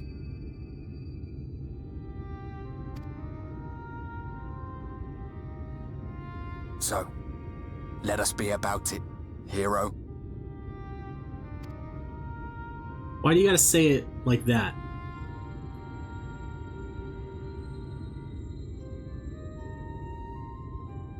Oh, I was worried you were up here all alone, brooding and fretting and wallowing in your woes. But look at you, grinning at nothing like a pollen-drunk pixie. So she can't see him either. Look at what you've done to your ether. It's a mess. And you have cracks running all through that pretty soul of yours. My poor little sapling. Whatever am I to do with you?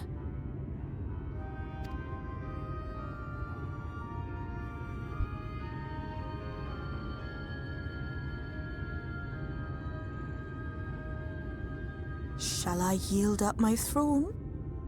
You could claim it, cut ties with the mortal world, hide away in the castle. It's not a bad idea. But somebody else would come after me like we did. It won't fix the problem, but would it really matter? If any pesky heroes come calling with steel and magic, all of Il Meg will rise up in your defense. This is true. My crown and scepter are yours, if you want them.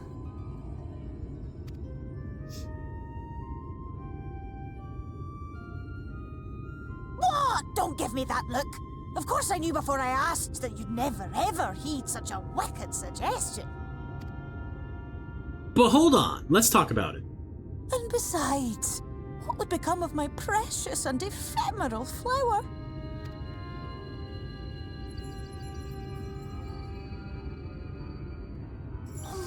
Dear beloved sapling, you are lost, confused, and have precious little time to gather your wits. Your kind is always so preoccupied with what lies ahead, and so we muddle your vision with fog and glamour. But such trickery is easy to see through. Stand very, very still.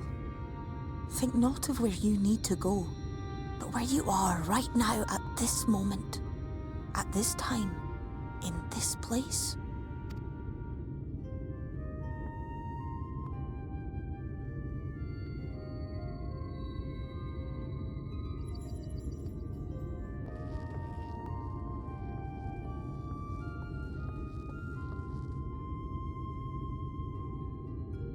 Our cairn of crystal. Friend of crystal. From shadowed hood he watched you go, his ruby eyes with warmth aglow. See yourself as he saw you, and that shall be the clearest clue.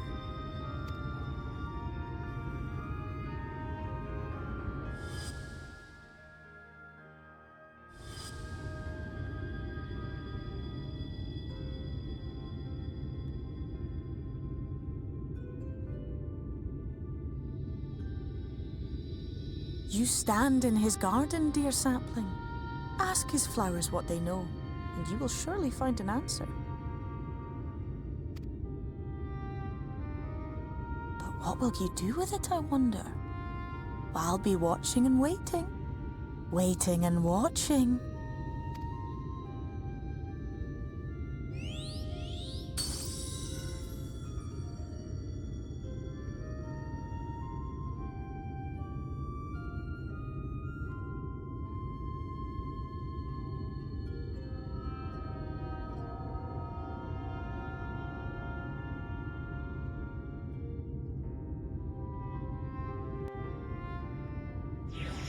Okay.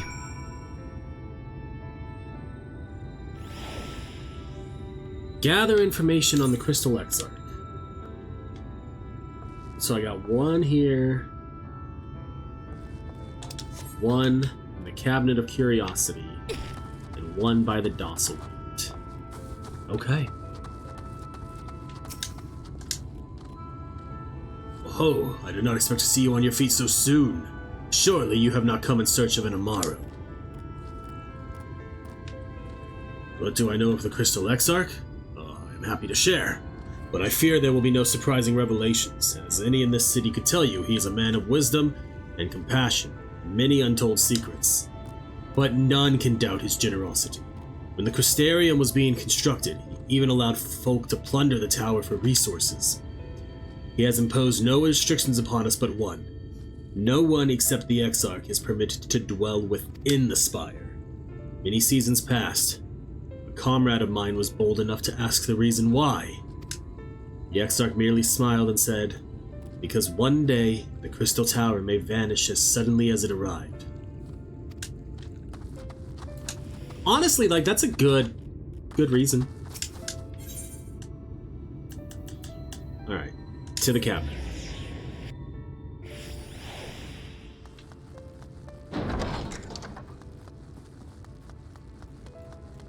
Are we going all the way back to Morrighan? Yeah? Okay. Oh, was there something else you needed? If you've come for the results of my research into this persistent light, I'm afraid there's little to tell as of yet. Records pertaining to the Exarch? Well, I need no documentation to relay what little I know of his history, if that is what interests you. Ahem. Less than a decade had passed since the coming of the Flood when the Crystal Tower first flashed into its existence. Its summoner, the Exarch himself, became known to the refugees in Lakeland soon after. He welcomed all who sought out the spire, be they locals who had lost their homes or Vobardites fleeing their ruined kingdom. And together did they found the city which would become the Crystarium. Some thought to call him king, for he refused to share his name, but the summoner did not deem himself worthy of royal address. Thus did the people consider his scintillating skin, so alike to the tower he had summoned, and bestowed upon him the title of Crystal Exarch. As for his true name, well, it seemed that is a mystery that remains unsolved to this day. Now to the Docile Gate.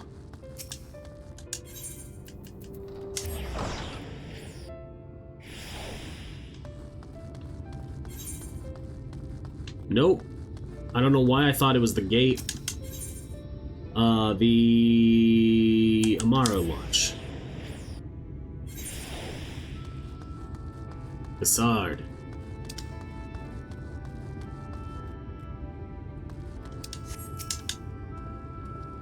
Morrighan, it is good to see you awake and alert, my friend. What's this about? You're not writing the Exarch's memoirs, are you? I'm not sure how much I can tell you, considering we avoid asking too many questions. Unspoken rule and all that. If anyone has fresh insights to share, then it'd be Captain Lena, I'd say. She lost her parents to an eater attack not long after she was born, and the Exarch saw to her upbringing. Outward appearances aside, those two are like grandfather and granddaughter. I imagine the news of his predicament hit her doubly hard. Not that our proud captain would ever let it show. If you do decide to talk to Lena, she'll be at her usual post at the Ascensor Gate. You got it.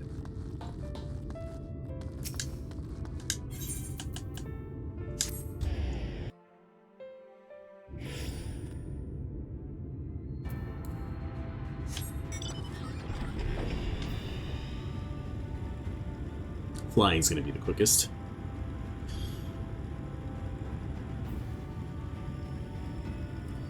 There she is.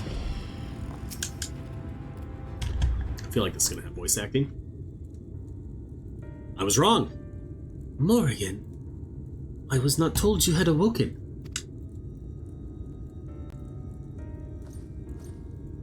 A welcome surprise. Now if only the Exarch was returned to us. He was taken by this rival of yours, was he not? Your companions mentioned they had an idea of where to find him. And so I bristled when they asked for patience. I did not understand their hesitation until I saw that you had fallen. Only then did I realize that I had no business rushing ahead. Even so, The delay has been no less agonizing. In the moments before he left to join you in Calusia, the Exarch entrusted me with a key. It opens a door in the ocular to a chamber known as the Umbilicus. This room is the heart of the tower, into which only the Exarch himself is permitted to enter. He bid me allow none into the tower once he had departed.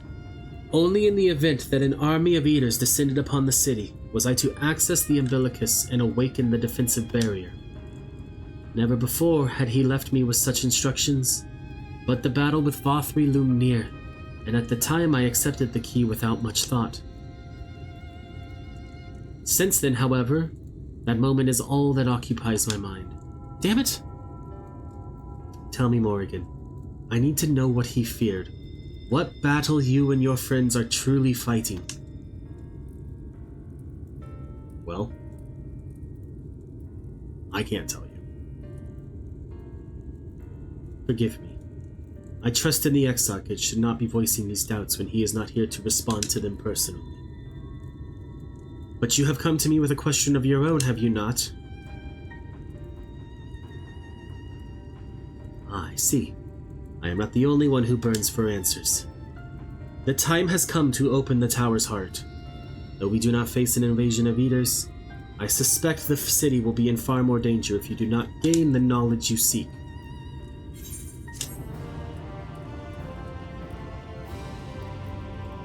There. The unbroken thread. Come, meet me in the ocular and I will unlock the door within. You got it. We'll just return to the Crystarium, actually.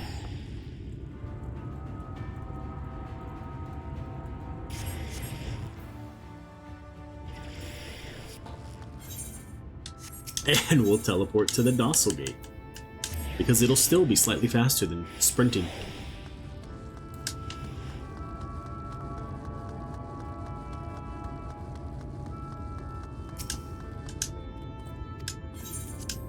Yes, let me in. This one's gotta have voice acting, right?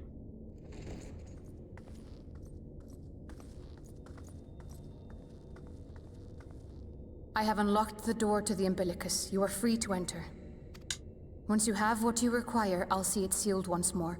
Until then, I will remain without. You could come in too, you know. I won't tell anyone.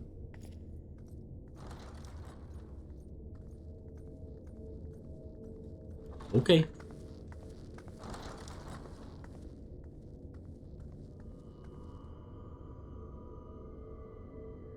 All these books, but no bed.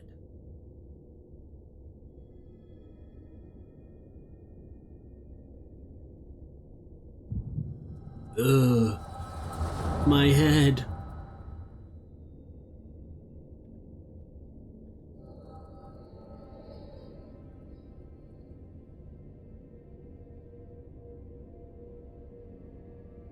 A moment to collect my thoughts, I prithee. Thy true name is Grahatia, then?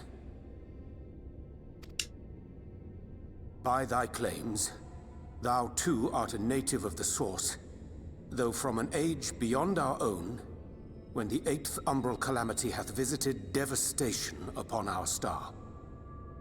Thou hast, by subtle means, reached across the boundaries of time and space to unsow the seeds of catastrophe, ere its creeping vines drag our champion unto an early grave.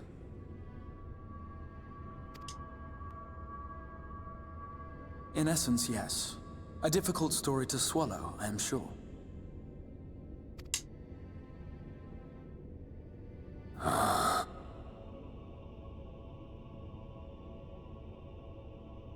I doubt not the veracity of thy words, not the account of thy coming, nor that of the fated calamity.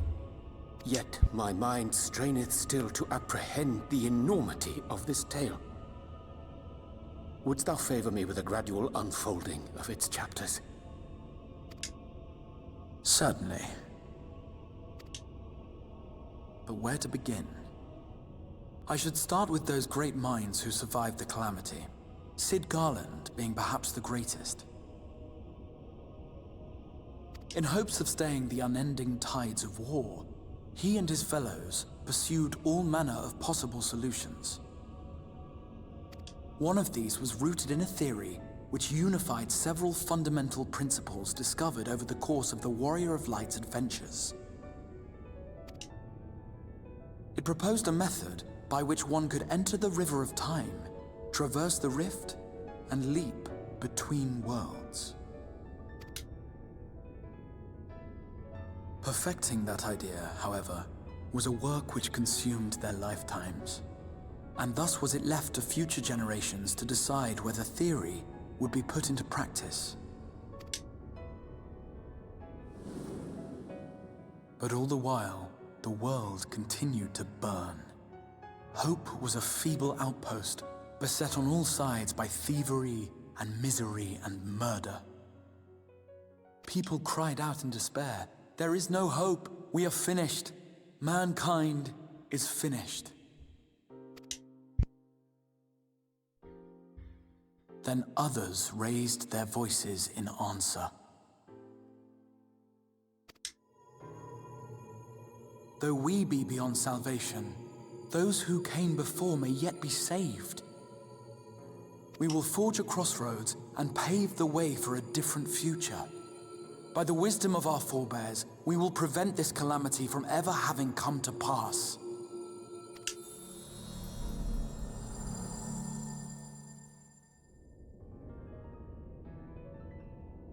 The fighting went on unabated, but some few took up Cid's research and labored to realize those impossible ideas.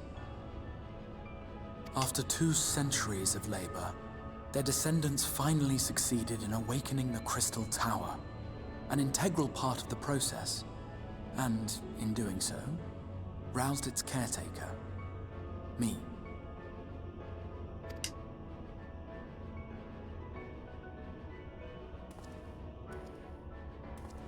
By this stage, scholars had largely established the phenomena underpinning the rejoining, and identified the first as the shard which precipitated the 8th umbral calamity. That's cool that they learned how to be able to do that. This grand structure was already capable of storing the energies required to attempt the translocation. All that remained was to augment some few of its functions based upon the theoretical models of Cid and his compeers. And by means of such technologies didst thou effect thine arrival in the first, to an age before this star had joined with the Source.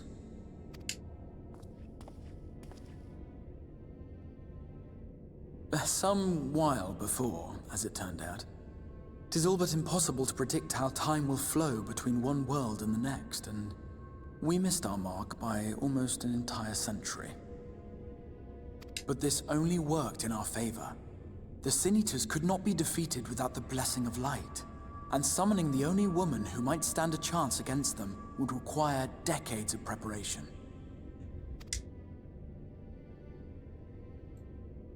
An undertaking of scarce credible endurance. That thou hast kept thy plan from falling into disarray these many years bordereth on the miraculous. Yet howsoever history be rewritten, thy present self was shaped by events which followed the calamity. Should said catastrophe be averted, the very skein of thine existence will unravel. Surely thou hast foreseen this. I am aware of the consequences. 'Tis for that very reason Cid and his colleagues bequeathed their legacy as an offering, and not an edict. To give all of oneself for the happiness of others, and with no promise of reward. 'Tis a hard thing to ask. Harder still for those condemned to survive in a world which pitted brother against brother. Indeed, you are right to call the execution of this plan miraculous, though the force which held it together was nothing so inexplicable. It was her, the Warrior of Light, has been our unbroken thread.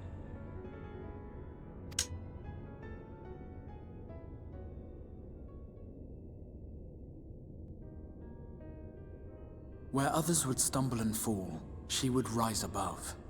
Where others would break and run, she would carry on. The Warrior of Light's tale is one of unyielding bravery. To tell it was to feel courage. To hear it was to feel hope. It was a breath of inspiration in an age of suffocating shadow.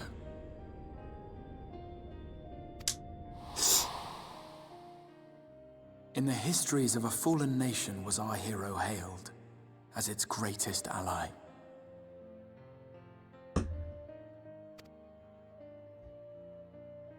In the time-worn pages of a noble's memoirs were her deeds joyously retold.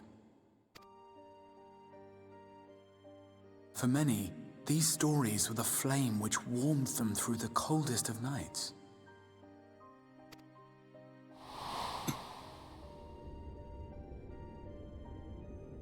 And so it should come as little surprise that the plan found no shortage of volunteers, concerning as it did the Warrior of Light herself.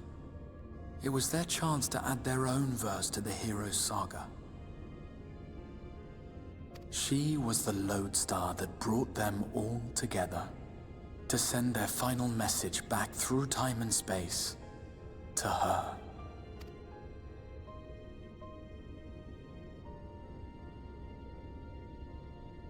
The light of your legacy was our torch in the darkness. Burn bright again and live.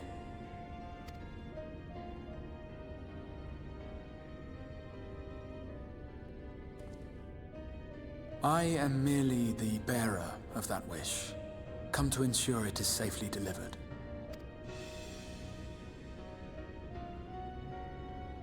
Wherefore sharest thou this burden with me and no other? What wouldst thou have me say? Urianger does carry a lot. You will be my accomplice? 'Twas you yourself who convinced me of your suitability when you spoke of how you learned of the Flood and of your part in arranging Minfilia's journey to the First. Your actions showed uncommon resolve. 'Twas clear you were committed to the cause of saving this world. I knew I could trust you to choose the right path forward, even if that choice came with a heavy price. Also, why didn't this get a series of cutscenes warning? What price?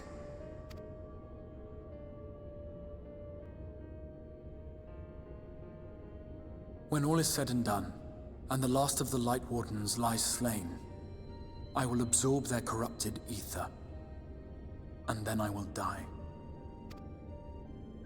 Knowing what I know of your companions, not to mention your champion, they will try to stop me. Rightfully so. But in saving one, they would save none.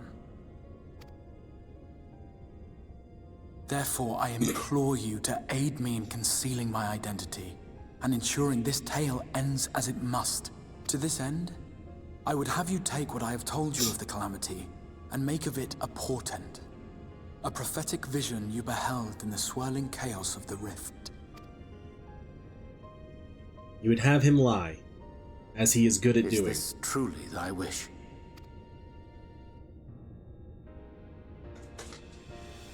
History remembered the Warrior of Light, as I knew it would. And I will suffer no other to rescue the champion whose star has charted my course.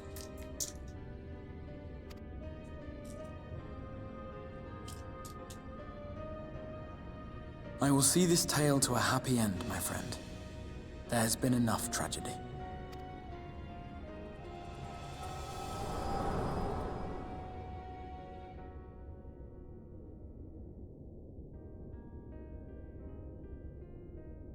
Well, hello, Ardbert.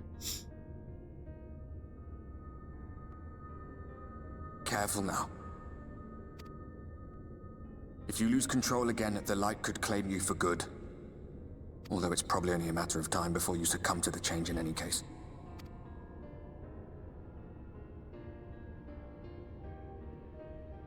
What do you mean to do? What I've always done.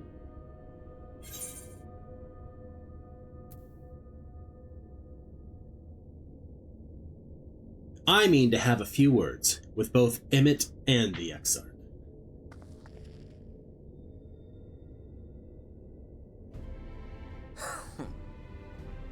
Then we should be on our way. Dacian mentioned the Tempest, did he not? He That's did. the stormy seas around Calusia to you.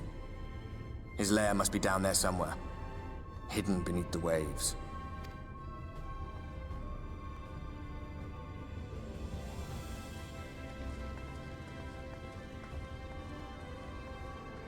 Come with me, Ardbert. We have a mission and a purpose once again.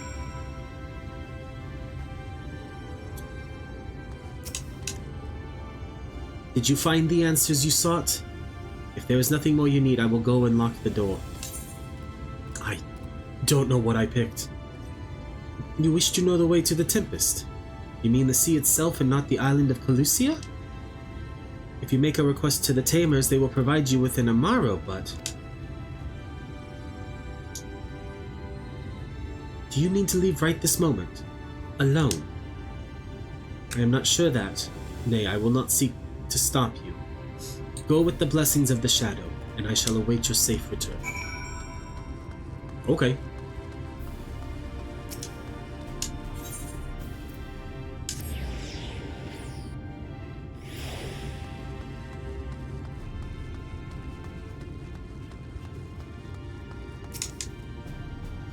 You require an Amaro. Just a moment and I shall saddle our swiftest beast to fly you to this island. The open water? To the depths of the Tempest. Our Amaro can swim, yes, but to reach the ocean floor.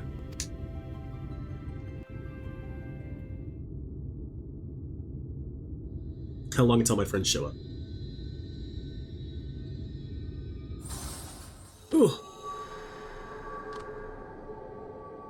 Don't throw up. Don't throw up. Ah, we have found thee.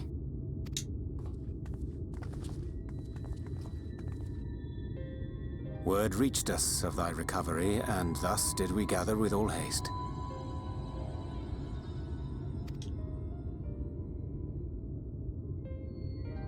Ah. By thy looks, I gather thou hast gleaned that which I came to tell thee.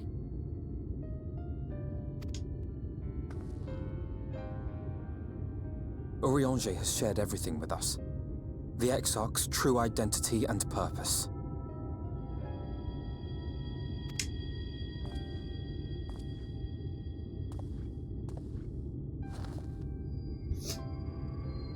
I offer no excuses. When I agreed to aid the Exarch with his plans, 'twas in full acceptance of the condemnation I would face when my duplicity was laid bare. Yet it is not rancor, but resolve that I sense in thee. Thou art fully intent upon walking thy path to its end, art thou not? If thou canst forgive my deception, or, failing that, set aside thy displeasure for a time, I do beg leave to follow thee. What strength and wisdom I possess are thine to command. I forgive you. Let's go. No more lies.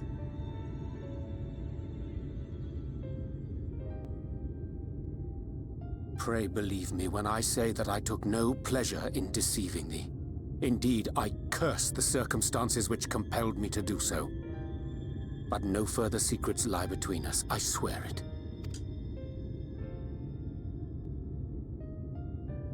I'm sorry, but I don't think this is a good idea.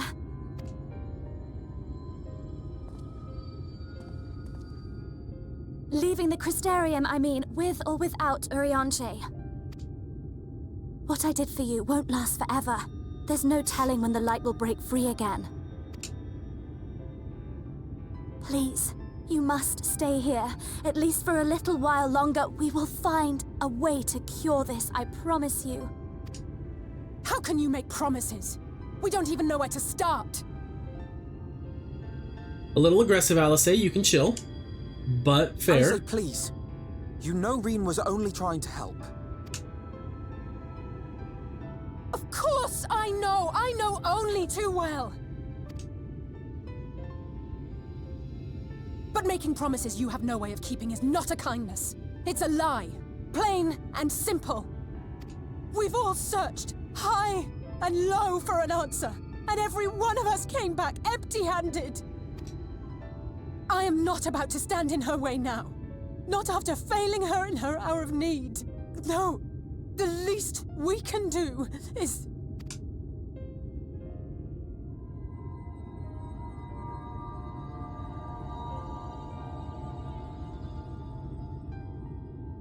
We will go with you as well.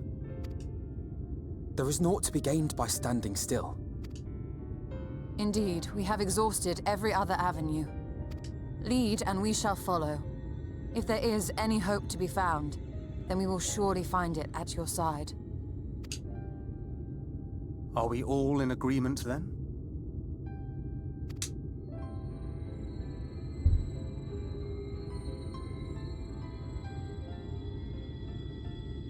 Is there aught we can do to help?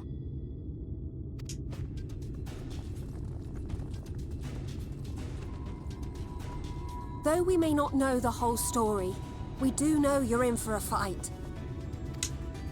And while the Exarch's away, it falls to the rest of us to see the Warrior of Darkness is given a proper send-off. Fair. We appreciate it. You told them! No! Well, not in so many words.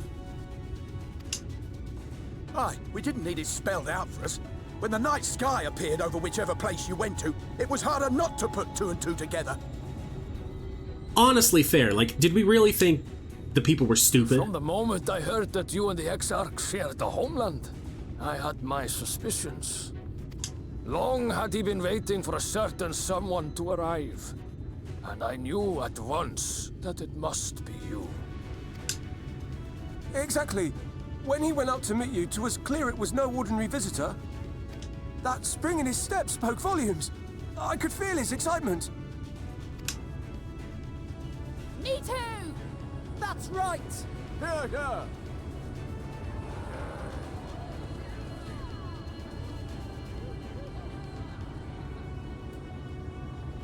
We do not fully understand where you or the Exarch hail from, or why you've all done so much to protect us. But we are deeply grateful nonetheless. So, if there is anything at all we might do to aid your journey, you need only name it. What would you have of us? You might have invited them to join us, where there are not so many. But come, they are waiting. What is your will, O Warrior of Darkness? Oh, and you're just loving this, aren't you? I almost called her Alice.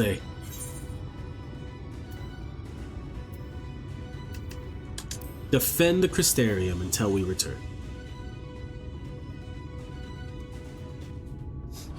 I'm not telling them I'm bringing the Exarch home because, honestly, given the choice, I might leave him under there for an extra week or so. But I won't be given the choice.